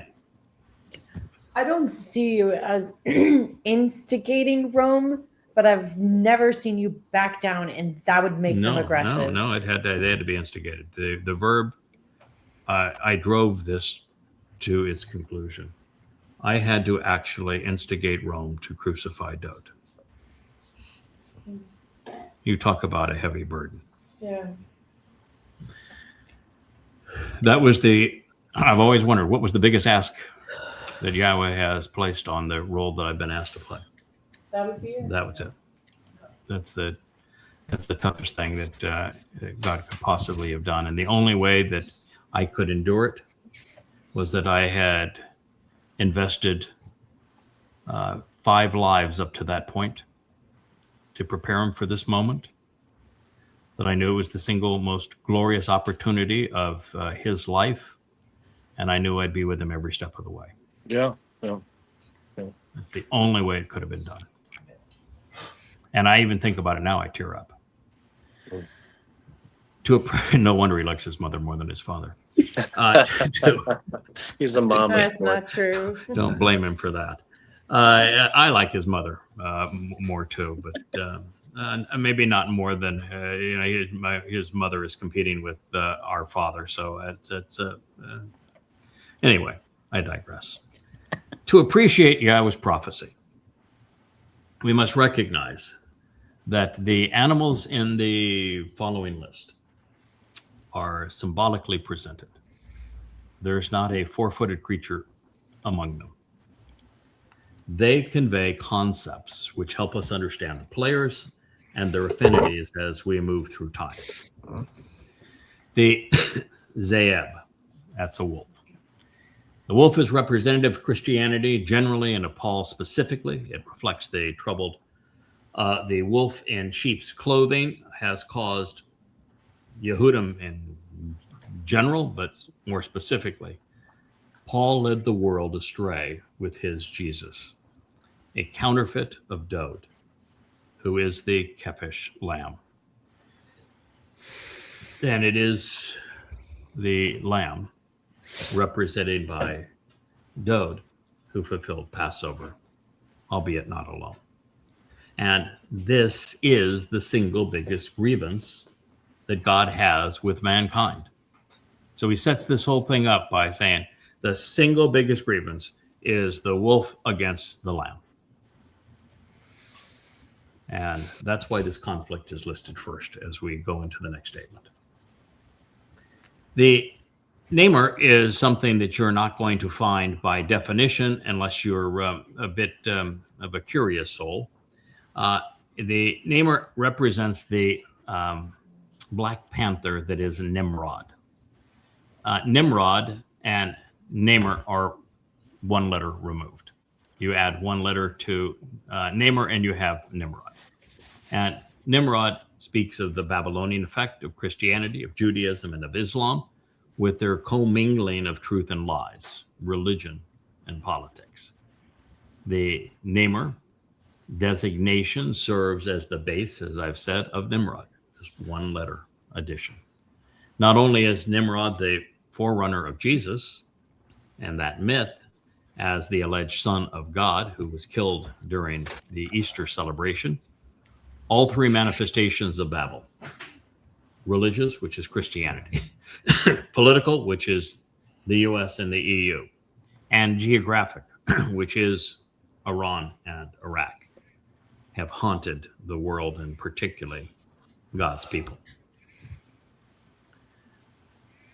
So, further, we know that Babel explains how religious, political, and conspiratorial concepts denigrate society, which is by intermixing truth and lies to confound and confuse. It is as a result of the most troubling menace that we see in our day, and it is the essence now of social media. Now, this Babylonian effect was ultimately designed to attack the Gadi. The Gadi is the goat. The goat is Yahowah. Why Yahowah? Because not only does he play a prominent role, but Yahowah's claim to fame is he was the single most famous prophet for his sparkling oratory against the Babylonian effect, religion and politics, and especially in opposition to the prophets promoting a Lord and a mother goddess, which are concepts that were born and bred in Babylon. In fact, Astarte Semiramis is the proclaimed mother of God and the queen of heaven that this Nimrod myth was based upon. And that became known as the Asherah cult that Yahowah went out against. And Baal is an expansion of Bel, and Bel was the chief god of the Babylonians. So as the most anti-religious and anti-political of all prophets, and as the man with a golden tongue, Yahowah will serve as one of the two final witnesses. And beyond all of these things, Yahowah as the goat provides the blood that Dowd will use when he anoints the mercy seat upon his return to reconcile Yisrael with Yahowah. And so he is an essential contributor. Now the Choter, he is the Igel. He is the redeployed bull who, as the Adam of Parah, is leading Israel back to the garden where it all began. He is the first to perceive and convey God's story from beginning to end. And as the bull, his blood has already been sprinkled on the Aaron Bereth once, and it will be again in conjunction with fulfilling the Mow'edym. It was required as part of the Pesach and Matzah offering in year 4000 Yah and 33 CE to make Dowd's sacrifice acceptable. It's one of the things that Yah was pounding on me for. Why are you suffering in conjunction with Dowd and Pesach? And everybody wants to exclude Dowd from serving in this role because he wasn't, perfect. Well, the remedy for that is the bull's blood. God established that as the remedy to perfect the one who is the intercessor, the one who will resolve and reconcile the relationship with his people. It's the bull's blood that make him an appropriate and acceptable intercessor. So the crucifixion had to include the bull's blood, and it was the bull's blood that had to drip on the mercy seat. And that had to occur in year 4000 Yah in 33 CE to make Dowd's sacrifice acceptable. It will again, of course, on Kippurim in 2033, so that Dowd is qualified to anoint the mercy seat. And for this and other reasons, he is actually the focus of this story. We do have some echo now, and I don't know where we picked that up. Dr. Jeff. The Kafir lion is Dowd. He is representing Yehudim and is God's symbol for his tribe. The lion also shows the king defeating his people, defending his people, I should say. And while Dowd is the lamb on Passover, his position as the Lion of Judah is why he is perceived as a threat, why he was perceived as a threat to the Romans. That's why he was crucified. Furthermore, when Dowd returns, it will be under this symbol of the lion. It reflects his positions in year 4000 and 6000 Yah. And in this regard, Kafir, which is the lion, is from kafar, which means to be covered. And kafar is the root of Kippurim, the day that Dowd returns on reconciliations. That's pretty good at these metaphors. He's had some practice. Yeah. So Getty, the word for goat or kid, Yes. if it's from Gadad means to penetrate, cut, attack, and invade. So Eliah was pretty good at that. Eliah, killed all the prophets of Baal and Asherah. The other comment was the blood of the bull was sprinkled on the mercy seat during Yom Kippur, not Pesach. But it had to be also. So Ron Wyatt's thing, like he showed the crack in the rock. That there was blood. And I think he actually saw blood. He just didn't know whose blood it was. Well, he said he took He said he took a sample to the hospital or whatever. Oh, I know. That was all craziness. And by the way, he later recanted the testing of the blood, but he didn't recant seeing the blood. And there should be traces of blood. Well, he said he saw the Ark of the Covenant, and it was in like a stone box, but the stone box was like the top of it was split open or something. And they said there was a split in the rock. The Ark of the Covenant was exposed, and Yirmiyah's grotto with a malak guarding it. But there was a crack in the above it in the ceiling of Yirmiyah's grotto, where he said that is where the blood came down from the crucifixion to anoint it. And we know that it would never have been the blood of the lamb that would have done that. But the thing that makes the intercessor acceptable to God, by God's own definition, is the blood of a bull. Blood of the bull, right? So he is very clear that a bull is here, that a bull is being slaughtered at this moment, and you got two ways to explain why that is happening. One is that he's there with Dowd because Dowd's his son, but why would God continue to refer to him as the bull, unless bull has some other connotation that's associated with why it was important for him to shed his blood at the same time? The bull was to atone for the high priest, Aaron, and the rest of the high priest. But it doesn't. It had nothing. It was used as an example of Aaron having nothing to do with Aaron. Aaron was a scumbag. There are lots of stories in the Torah that explain things that have nothing to do with the thing that they're explaining. And Aaron was a scumbag. Dowd is not a scumbag, but the method of atoning for the errors of the one serving as the intercessor to reconcile Yahweh with his people, the method of doing that is the blood of the bull on the mercy seat. And so that's why it applied in both cases. And Yeah, that's it why the applies to first all thing, the high priests, not just Aaron. Aaron was just the first. it did, but only for one reason, having nothing to do with the high priest. It's because Dowd serves in that role when he comes back. Right. That's why right. Dowd, when Yeah. the Aaron of the Bereth was brought into Jerusalem, that's why he had the breastplate of the high priest. He represents the high priest. That's the story in Zechariah.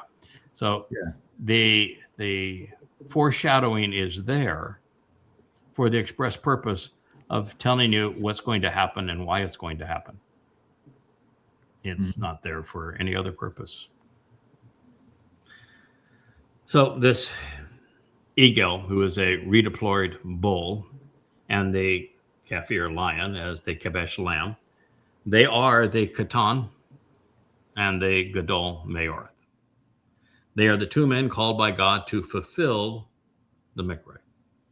This represents the single most important prophetic revelation in the Torah, one that we will devote an entire volume of Coming Home to pursue. That is the volume 6. However, apart from this prophecy on the Choter, there has been no reason to perceive that Dowd didn't fill the first 3 Moed Mikra all alone. That's what we have thought, and that Yada would fulfill the next 2 as such that they would celebrate the final Mikra together. But that is not precisely what this next statement conveys. So leading up to this review of Coming Home, Bashar Herald, and in the anticipation of its publication, I had spent, as I've shared earlier, 3 successive sleepless nights following a rough day passing a kidney stone.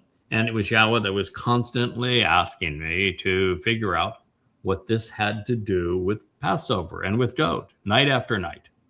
And he made it clear that he's not going to spoon feed me the answer or ease up on his line of inquiry. And I needed to uncover the correlation, that it was there to find. Well, and here it is. By way of background, I've recently come to recognize that Adam was Dowd, that God's firstborn was conceived to shine in his father's presence. Only he didn't. And this was not a problem God or Dowd could resolve on their own. Yahowah in 7 dimensions couldn't help but intimidate the one he wanted to raise. The son was not conceived to do well on his own, so Dowd couldn't figure it out independently. He was built for this kind of a relationship. Therefore, for God to offer his firstborn a father figure that he could relate to and trust, well, that became the prime objective. This man would have to be firm, but not imposing, inspiring, but not overwhelming, sufficiently right to be effective, while flawed enough to be approachable. Given sufficient access during the critical and crucial moments over the past 6,000 years, Yahowah was convinced that proper parenting and support would enable his son to grow and develop into the right stuff. Therefore, my wife, the Amma, and I were prepared and deployed by God for this particular job, to serve his son in this capacity. We are professional nannies, husband and wife nannies, if you will. Now, it's a job that we've done the best of our ability over the millennia. And at all of those times, these last 2 have been the most challenging. The prophecy speaks of what we accomplished in 33 CE, year 4000 Yah, and then would go on to achieve an advance of year 6000 Yah in 2033. What it reveals is that Dowd did not fulfill Pesach and Matzah alone. We were not only there, but also endured the same torment. Beyond this, we were responsible for inciting the Romans to crucify our son on Passover at the right place and time, knowing that every aspect of what must transpire was essential. It was this realization that explains what actually occurred in the spring of 33. And the fact of the matter is, Dowd would never have been able to measure up to the son that God wanted to serve as his heir without having manned up to fulfill Pesach, Matzah, and Mow'edym. If he couldn't do that, he couldn't be Elyon. He had to do that to be Elyon. So making sure he did that was essential to him being what he was designed to be. Couldn't be done any other way. Craig? Yeah. I'm making a cameo here. Shabbat Shalom, my precious Yeah, family. oh, there you are. Hi, Dr. Jeff. Yeah, the reason I'm popping on is I asked a question just before you began to speak of this prophecy. And the question was, did the Amma accompany the Choter to Sheol when the Choter accompanied Dowd to Sheol during Chag Matzah? And you just gave the answer. Yeah, And, I'm not sure I gave the answer. What I could say is this. Leah is an acquired taste. She is unlike any other woman. And while she is reasonably willing to accept my guidance and direction, it's pretty tough for anybody else to say much of anything to her that she's going to say, okay, I'll do that. Yeah, she's pretty tough cookie. And she is never afraid of anything like this. I know what my instruction would have been. Go home. We'll be back in less than 2 days. Go home. You don't want to witness this. You don't want to be part of this. She would have had such a conniption fit that, I can just see the Romans saying, well, if you're so insistent that you join them, we'll accommodate you. There were, the old story, there were 3 crosses. It's highly likely that there was a third of us, because otherwise, why would they have made up that story? And she is not the kind of person that you tell to go home and she's just going to hang there by herself, waiting for us to come back. Just not how she's made. So knowing her, I see her doing this. But I have not seen the proof of that. I'm just telling you that knowing the personality, I think it's a pretty good chance that that's the case. I can tell you that in the middle of Dowd's essay on crucifixion, as he describes the pain of crucifixion and then transitions to going into the darkness of Sheol, he talks about his mother in the midst of that, in the 22nd Mizmor. So that's a pretty interesting sign. So we'll pursue it. I'm not sure we have to know it to gain from what we're going to read here. So Dr. Jeff, I can't give you a definitive answer. I can just tell you what my gut tells me that, yeah, she probably did. She probably talked herself right into crucifixion. And she wouldn't leave it at that. Her soul would still be as feisty. And we've come to recognize that Dowd does not do well on his own, and he's proven it. And that was by design. He's not designed to do well on his own. Boy, you talk about not doing well on her own. It's Leah. She does not do well on her own. She has never been designed to be in the wild on her own. So she's the same kind of personality. She no more could stay behind and hang in the house with the other sons while this was all going on and man the moon. It's just not in her nature. Like mother, like son. I will say that Yahweh loves his Ruth. He loves his Amma. She is. Yeah, I think that Dowd's a lot like is maybe even more like Leah than me. She's courageous. Certainly, he could relate to her more than to me, and I understand that. That's that probably the way it should be. She's courageous. She has chokhmah, and she's Mm-hmm. chazak. She's the Yeah, big closest personality. female Really that's big personality. Gabrielish like. And I could see Mm-hmm. her saying, anyone saying to her, I'm going to leave you behind, she would say, no, you get off my porch. Oh, well, I tried to give her that when I was, thought I had a ruptured appendix and I was going to die. I wasn't complaining about it. I was quite happy about it. And she says, hell, you aren't. You're not leaving me here alone. No way. Anyway, the next two descriptors on Yahweh's list are Naar and Qatan.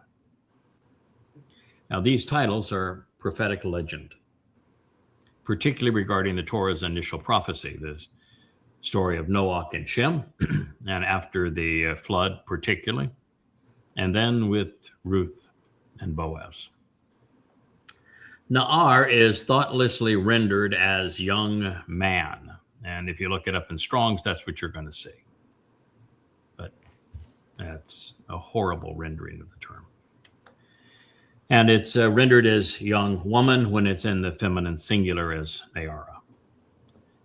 However, these assessments are wholly incongruent with its defining verbal root, which is spelled identically in the Hebrew text.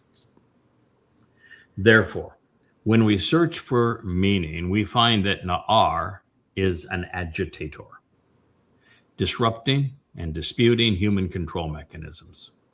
Such a man is a loud-talking, relentlessly growling, anti-authoritarian figure that rustles about while shaking things up. The Naar's purpose is to remove that which does not belong, because it is the only way to free the scattered sheep. He roars, he snarls, but he never adheres to that which influences and confines others, making him the ultimate religious and political contrarian. His forte is to prevent that which is inappropriate from happening. He is a disabler. He is a segregator. Based upon the three variations of the verb, and there's three variations of the verb Naar, one should expect such a man to be a bit withered, and that's from extreme exposure. The purpose of his snarling growl and relentless roar is to communicate boldly and loudly, shouting above the masses when needed. His intent is to shake off and then separate from these influences and whatever is holding his people back, because he wants to free them from the dangers lurking all around them. And so while young people are ubiquitous, a Naar is as rare as truth is among men. In Paleo Hebrew, Naar is written as Nun, Ain, and Rosh. Reading right to left, this makes him a son sowing seeds who perceives what is required to be observant and thoughtful. Reading left to right, this man not only serves as a witness to the son, he's positioned to protect him. Therefore, to render Naar as child in this context is to misrepresent the word and to obfuscate the message. Hebrew nouns are based on their actionable roots, always and without exception. It is one of the single most important tools that we have learned in translating God's testimony accurately. Now, it is Qatan which is paired with Gadol in the initial and most important prophecy in the Torah. And they are the Mayoreth, the luminaries. And in this regard, Qatan is to be reduced significantly, to be smaller, younger, less important, and more recent. Prior to this moment, when setting these thoughts up against the Gadol Mayor, I had perceived that Yada was less valuable than Dowd, which he is to God, clearly. But that's not the point. The prophecy itself, in it, Yahweh precludes the perception that these two are being compared to one another, because he overtly states that both Mayoreth luminaries are Gadol. They're greater. They're influential. They're more important than any others. The great cannot be small. The influential cannot be insignificant. And the man chosen to father God's beloved son cannot be younger than the son, even if the son is the firstborn. Therefore, I have finally come to see that Gadol was not used to distinguish Dowd from Yada, but to express his relationship with Yahweh. At the same time, the distinction reaffirms the vital importance of both men, while still recognizing that the firstborn is the one who is ultimately important to God. As such, Qatan wasn't spoken to diminish the relevance of the second most influential character in Yahweh's story, or to suggest that a 6,000-year-old man was young, unless you're talking from God's perspective. The Qatan is an implement of God deployed in support of his son. Therefore, it was used to say that he is properly positioned to serve in the role of Dowd's dad. And to say that you are a mini-me in terms of Yahweh is what we should all think of ourselves. God said he created us in his image and a likeness, a lesser dimensional version of himself. And so our intent is all to be mini-me's. That's God's intent with us. And so he's presenting the Qatan as his mini-me to serve as dad to Dowd.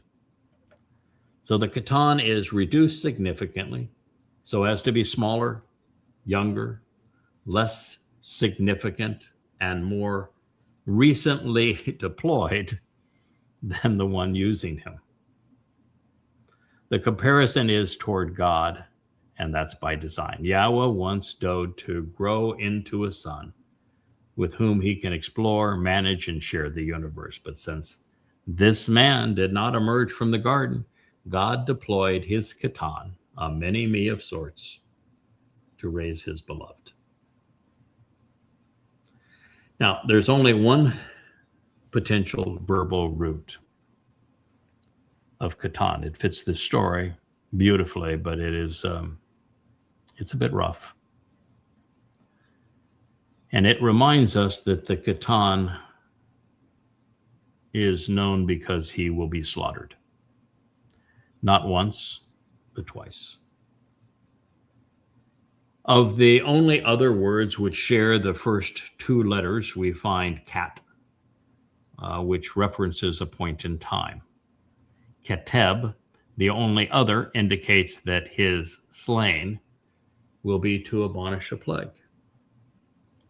Then I pulled a Mike who likes to look at the potential definitions of words, not in the context of where that word is positioned among other Hebrew words based upon its alphabetical listing. But, there's other letter patterns, like what about the TN letter pattern, and go beyond the things that are related to QT or QTN, and what you look at the last two letters. So that is a teth. And so it is a basket. And what we find is the most related word to it, to the TN, is TNLF. And it actually describes the letter itself. It is a basket which serves as a container to carry in the fruit of the harvest from a productive field. God's very good at these analogies and symbols. Tanap also is ground that is washed clean of all impurities. Sounds very Towrah-ish to me. Now, so that's the opposite direction. Now, in Paleo-Hebrew, Qatan was scribed as Kof, and then Teth, and finally the Nun.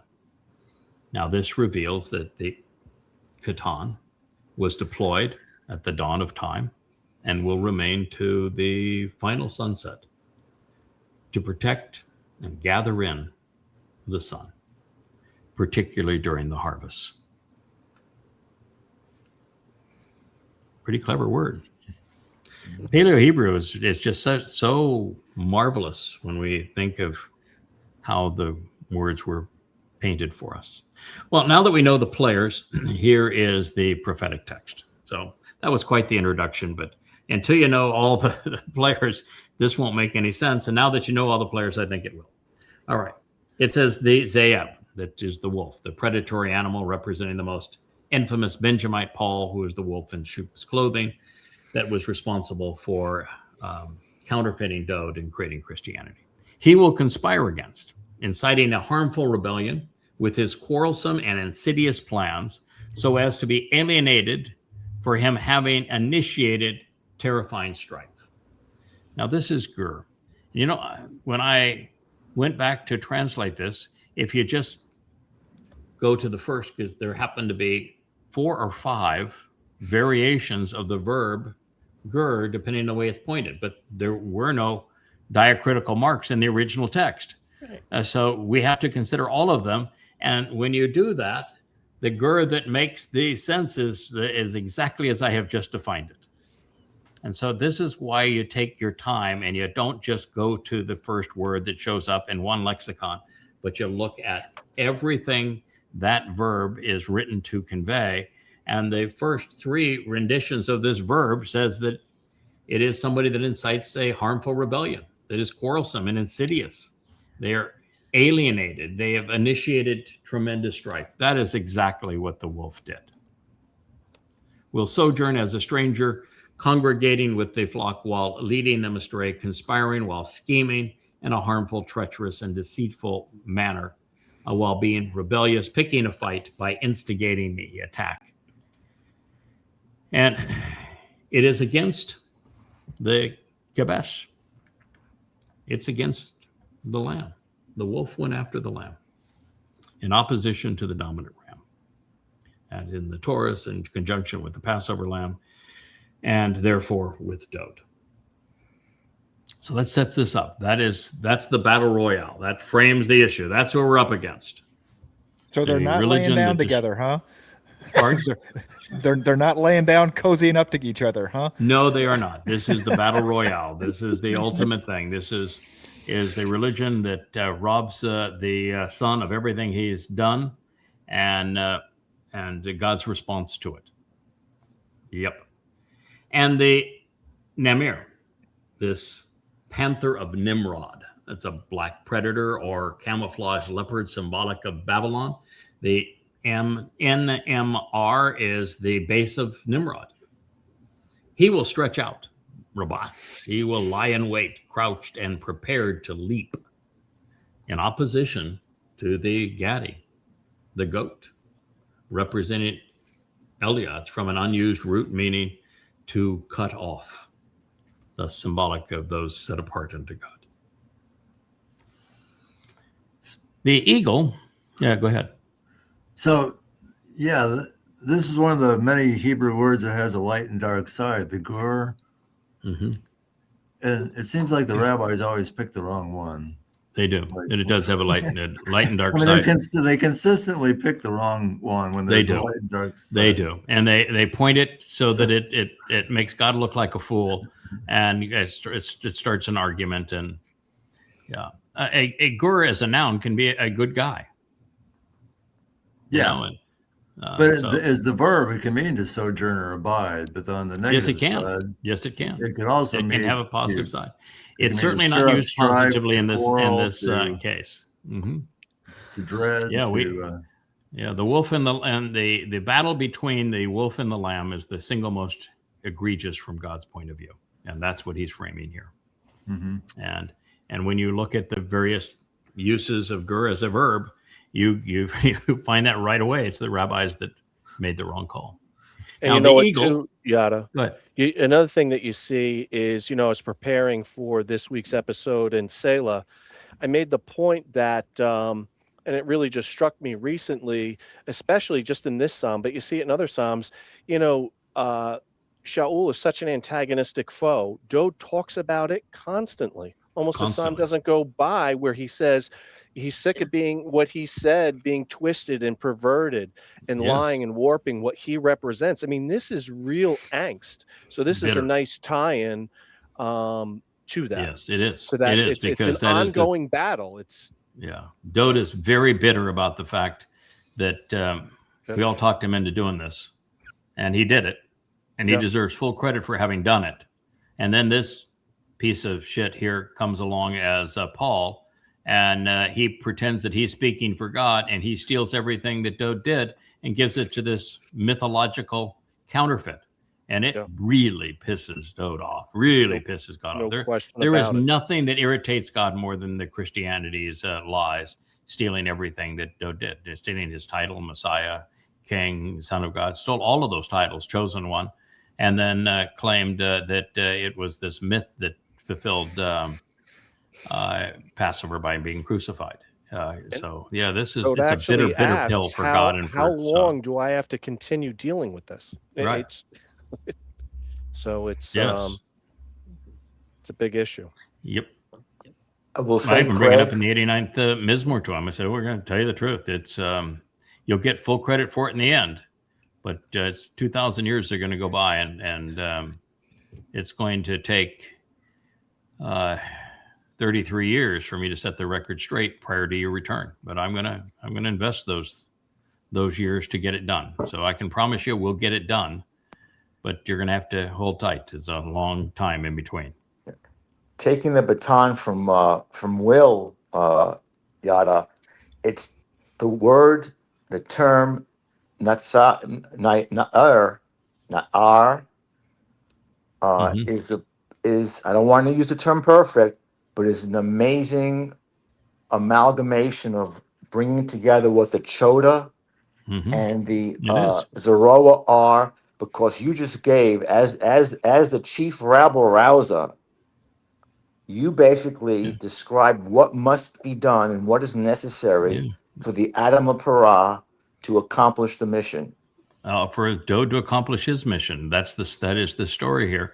It is a really big deal to Yahowah. And that's why he makes such a big deal of it. This really matters to God.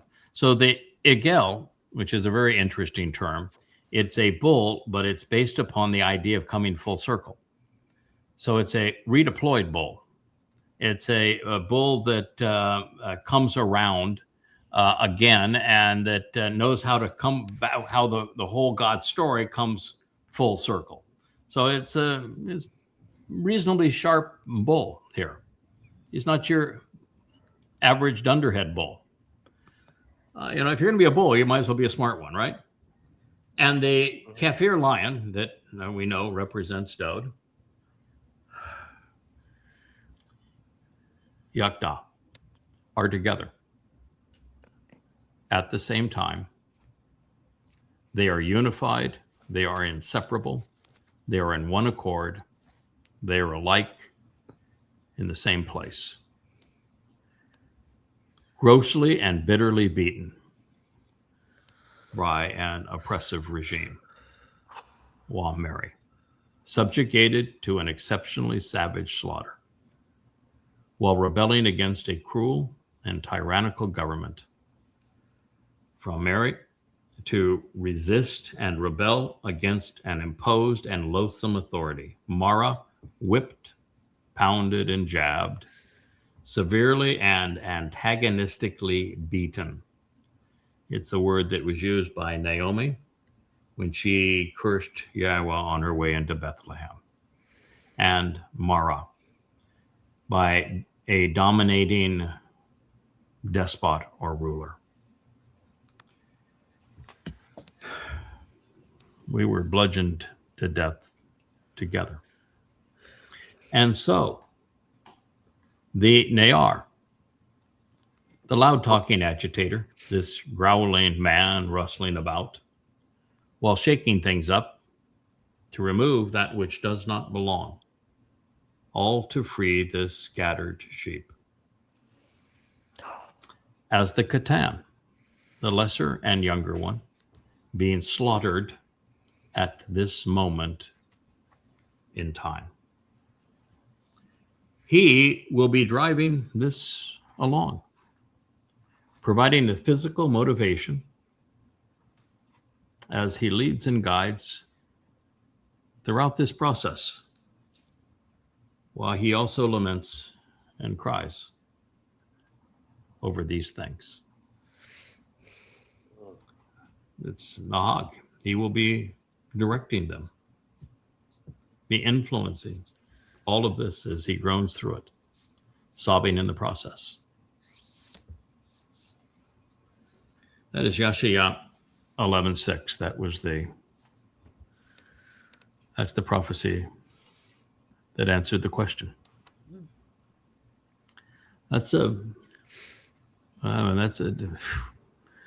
When Yahweh made ask, that's the toughest ask in the history of all asks.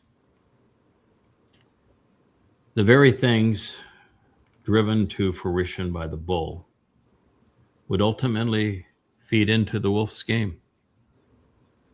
The Christian pretense of a king being crucified by Rome has always been senseless. But with the actual king of Israel, the Messiah and Son of God, Rome did what Rome does. It sought to vanquish the threat. With Nahag, the Naar not only provided the motivation and support to his son to fulfill Pesach and Matzah, he assured that both would be conducted in the right place and time. It wasn't without the pain of witnessing his son's crucifixion, one that he had arranged, while also enduring his own. The Qatan was conceived for the slaughter.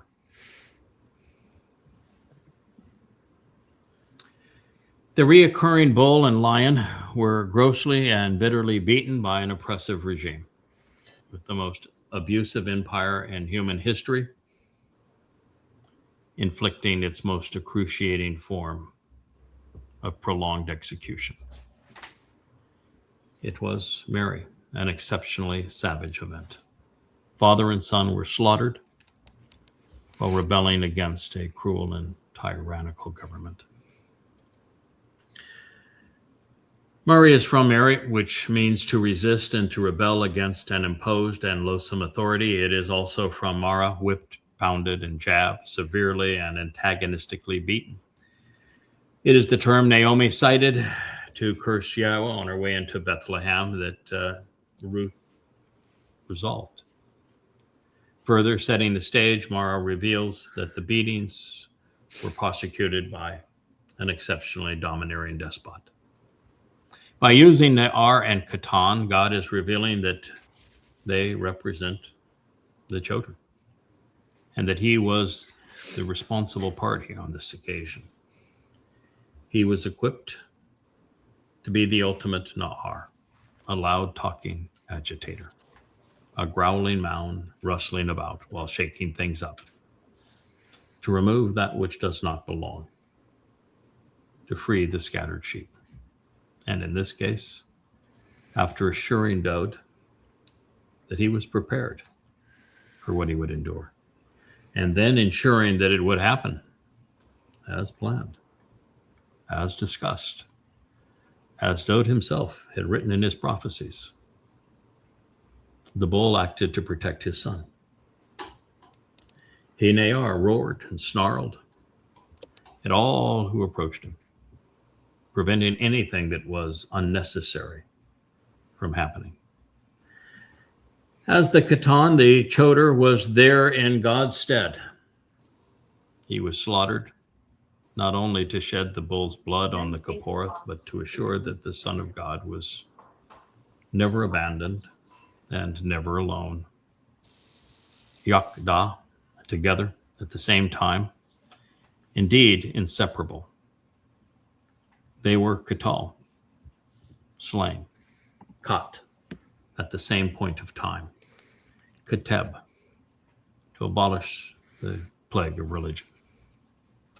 Even more, the Qatan was tene, deployed as a basket or a container to carry and to surround, to protect Dowd, the most valuable harvest the world would ever know. And all of the drama is set out against the worst crime ever committed by the Zeeb, the wolf, who would pervert and corrupt, counterfeit what occurred this day to conspire against the Kepesh Lamb of God, inciting the most harmful rebellion against Father and Son by way of the most quarrelsome and insidious scheme. Paul's regurgitation of the Nimrod myth through Babel, confounding and confusion, was so sinister that it wouldn't be resolved until the arrival of the Gatti goat, Elia, is Yahweh's most effective implement against religion and politics, the best ever deployed, this time to bring Christianity down. This would not only be a deployment of the Egel, the redeployed bull, and the Kafir lion. They would also return to save the world once again. They are God's Yahowah, inseparable bear. So even with that, there's more to the story. I'll read one more statement and we'll call it an evening. It's been a pretty emotional presentation.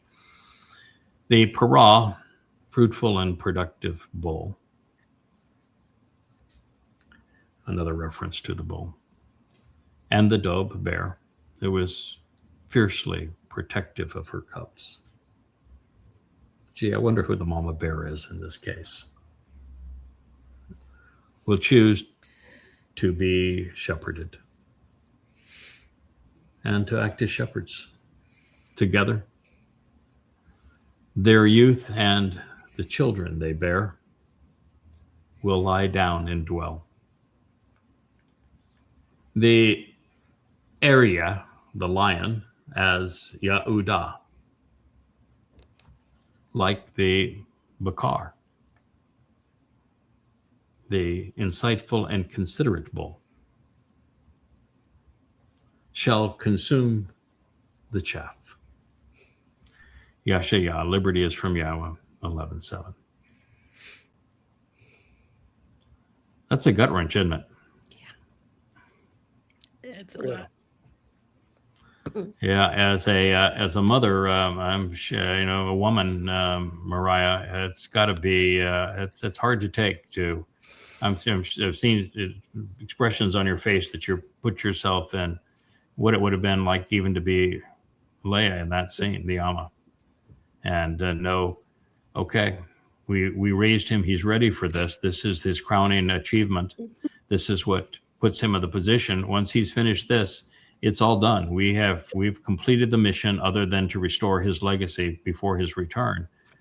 But can you imagine being her and saying, "Oh my God, you're really going to go through with this?" Yeah. And then it was, "Don't you dare leave me here alone." Yeah, don't you dare leave me here alone. Yeah, it's a lot, but yeah, it's a lot. Yeah, I've had red eyes ever since I saw it. I knew part of it had to be true. I didn't know it was true to this degree. This is the way the verb is written.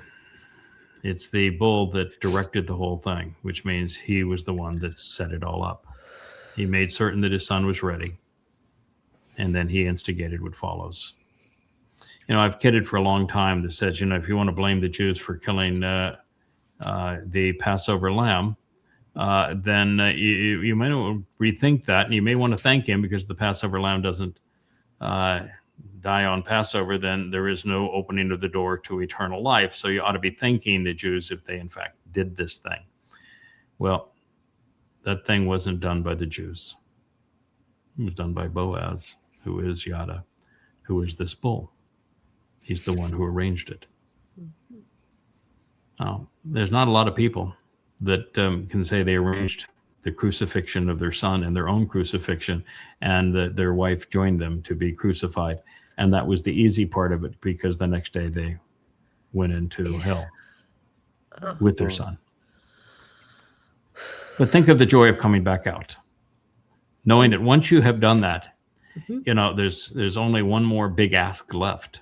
You know, it's correcting the record, getting the covenant family together for the harvest, getting them educated and prepared, building the library, reestablishing Yahweh's name, reacquainting Yisrael with the glorious nature of Dowd and what he ultimately accomplished for them, and that other little thing of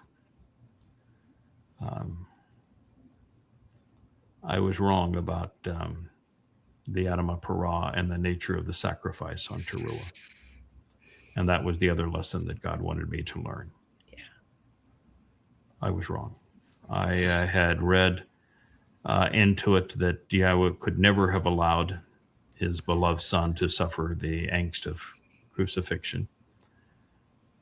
And that's not true. Right. And it's not true with what happens on Towrah either. It's not real. Right. It doesn't make the point without the agony. Right. And that's the other point he wanted me to wake up and correct. And that makes it really, really hard, knowing now 7 years in advance that there's going to be 7 years of excruciating agony on Towrah. It's the glorious day of Yahweh, and everything is just transformed and renewed, but it's going to be a rough day. And but it won't be as rough as what happened on Passover, because it's one thing to go before Satan and say, "This is your last shot, take it," and then endure 7 hours of torment as a result of that. That's one thing. Knowing what it delivers, and knowing that 7 hours later my soul is with Yahweh and Dowd, and we're returning together, and it's from that point it's just glorious. And it's another thing entirely to set up your beloved son for it, and knowing your wife's going to join you and that you instigated it. It's a whole different kettle of fish. So this was the toughest ask of all. It's completing the job, though. Pardon? It's completing the job. Yeah, it's completing the job. It is. It's the definition of tamam. It is finishing the job. Right. And God doesn't want it to be easy. Doesn't prove the point. And it, of course, it's much easier for everybody else, and it has to be. But this exemplar job, it can't be easy. You can't earn the Son of God's respect by it being easy. No. He loves his mother, and he sings his mother's praises, but I can assure you he respects his dad. Indeed.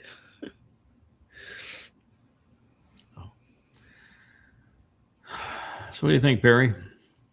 Well, what I think is people need to realize what it takes to become a member of the covenant and understand what that responsibility is. Mm-hmm.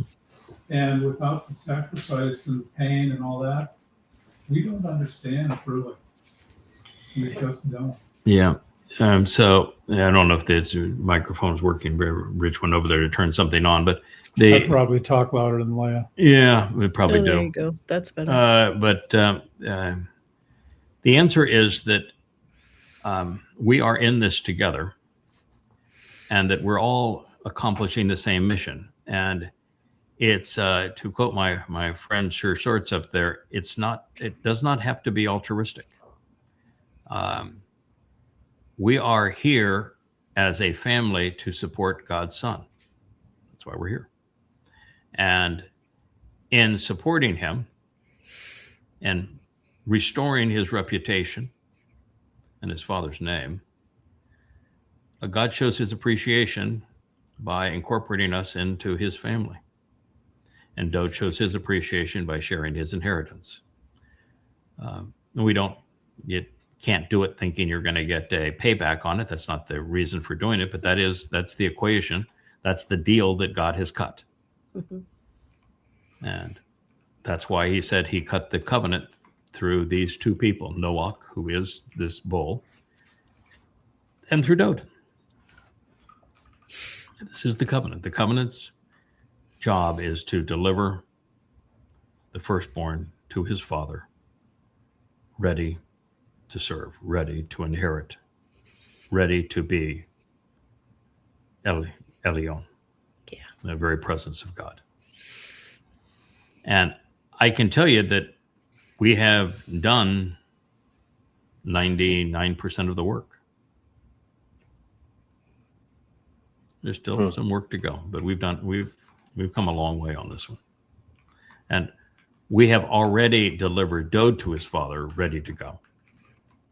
Now our only responsibility is bringing the world up to snuff with who Dowd is and why he deserves our respect, and who Yahweh is and why he deserves our respect. That's the job that's left. And then to finally purge this mortal remnant of Yisrael of their guilt, so they can re-enter the garden. We give a chance to do a do-over with them. And at the same time, to create this library for that event and to educate, inspire, motivate every member of the covenant family,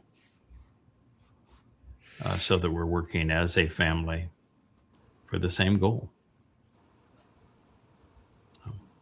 That's who we are. Yay. Yeah, pretty cool.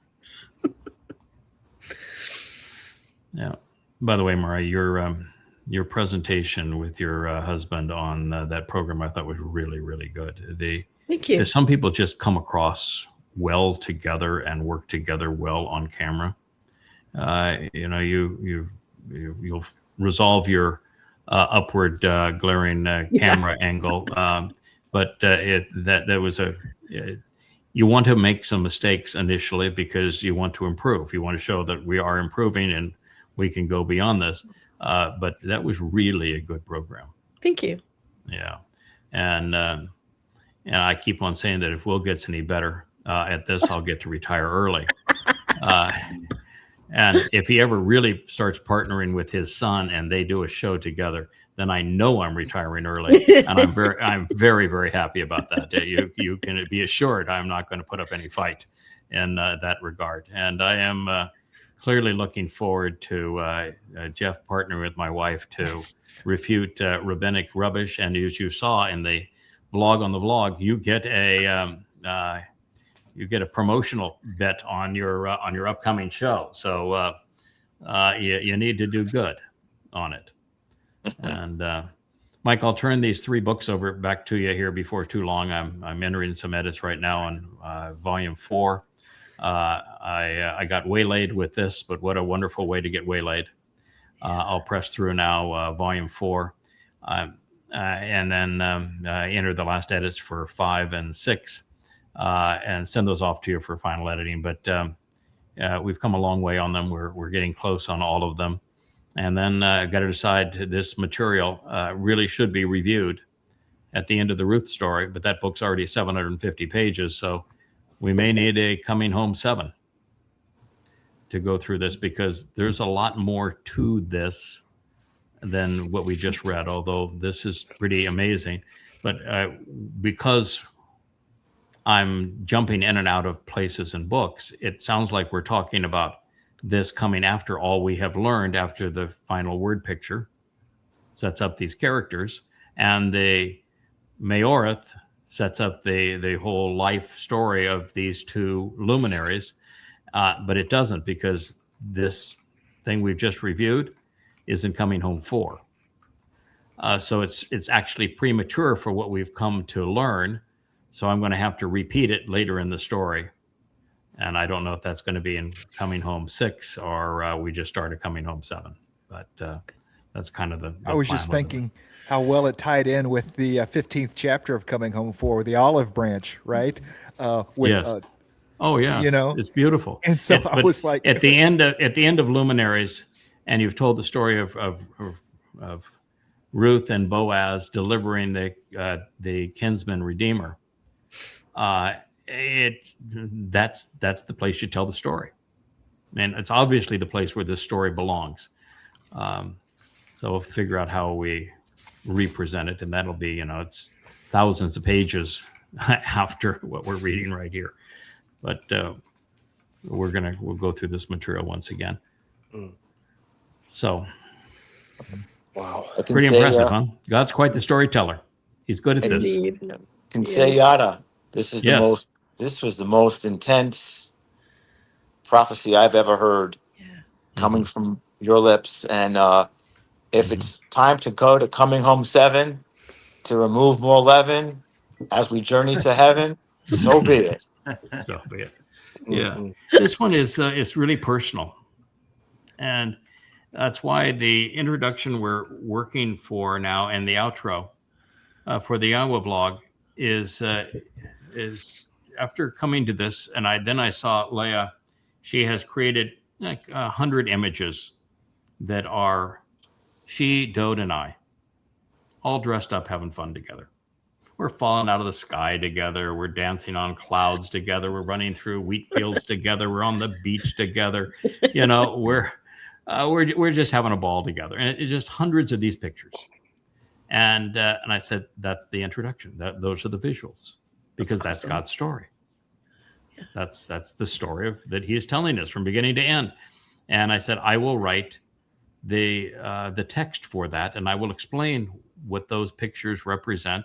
But I'm going to do it the opposite of the way we've done it in the past. I'm going to have the 12-second one be the intro, and the 60-second version being the outro, because no one's going to try to speed past the intro if it's only 12 seconds.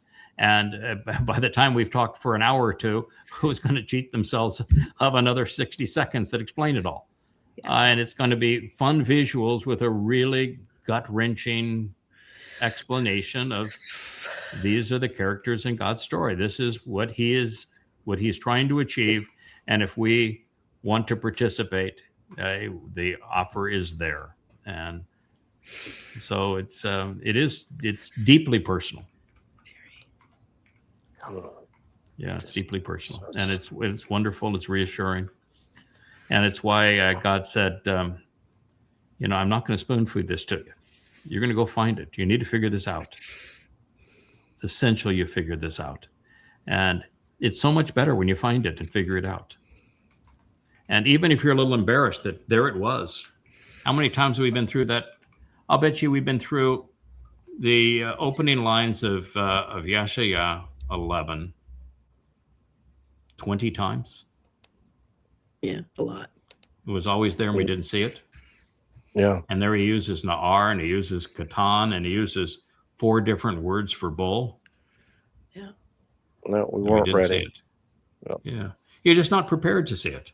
That's right. Not prepared to deal with it, not prepared to see it.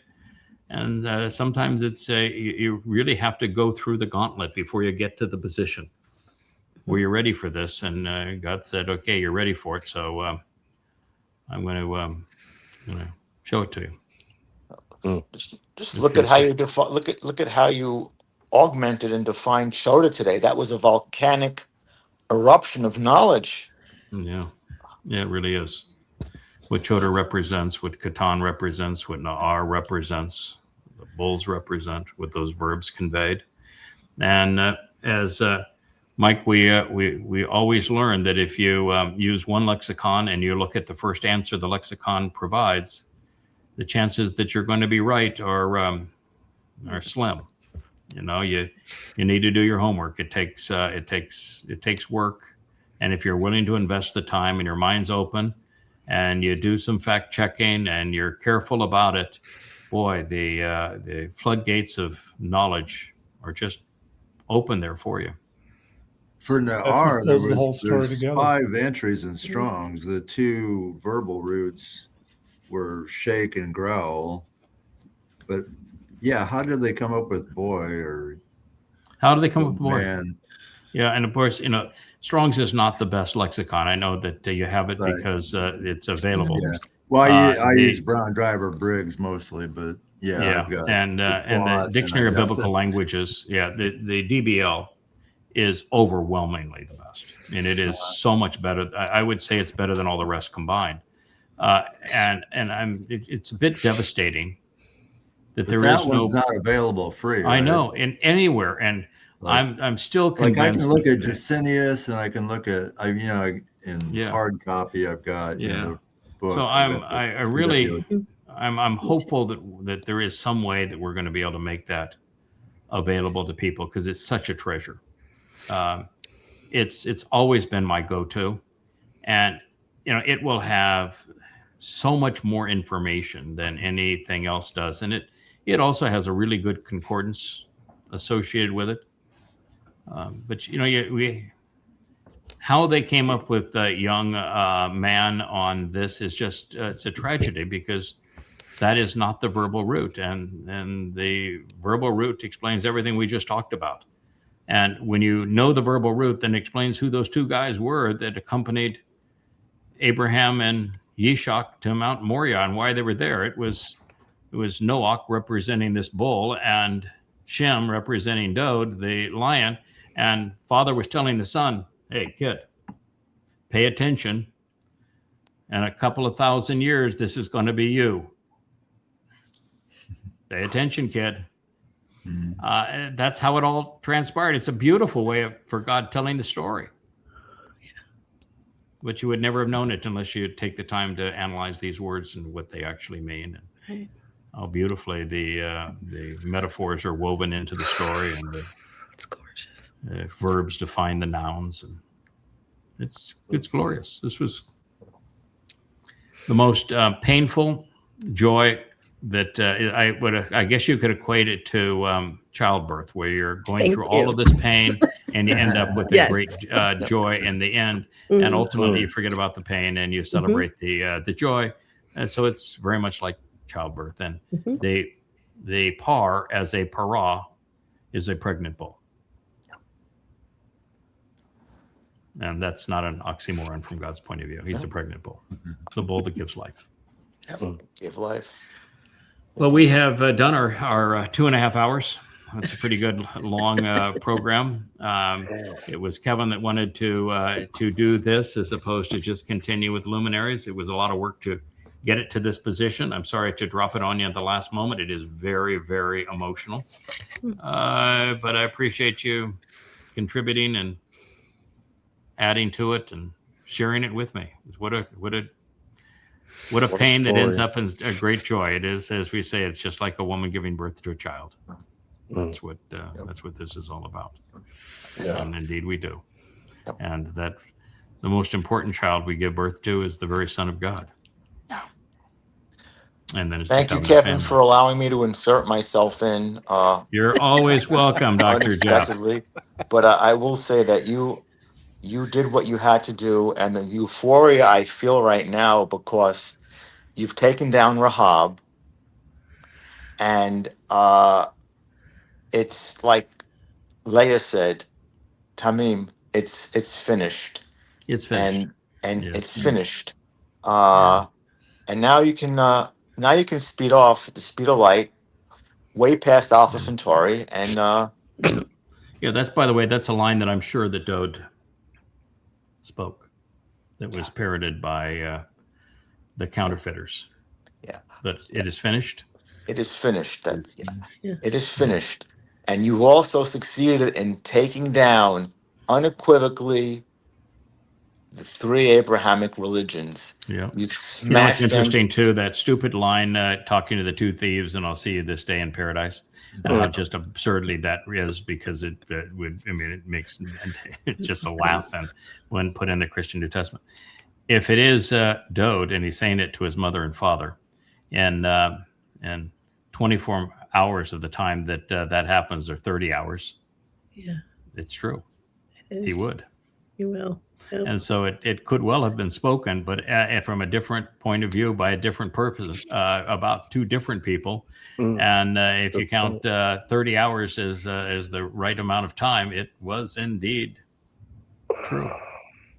Yeah. Pretty cool, huh? So much of this, it just explains everything that we have never had an answer for. Yeah. And now we do. Yeah. Exciting.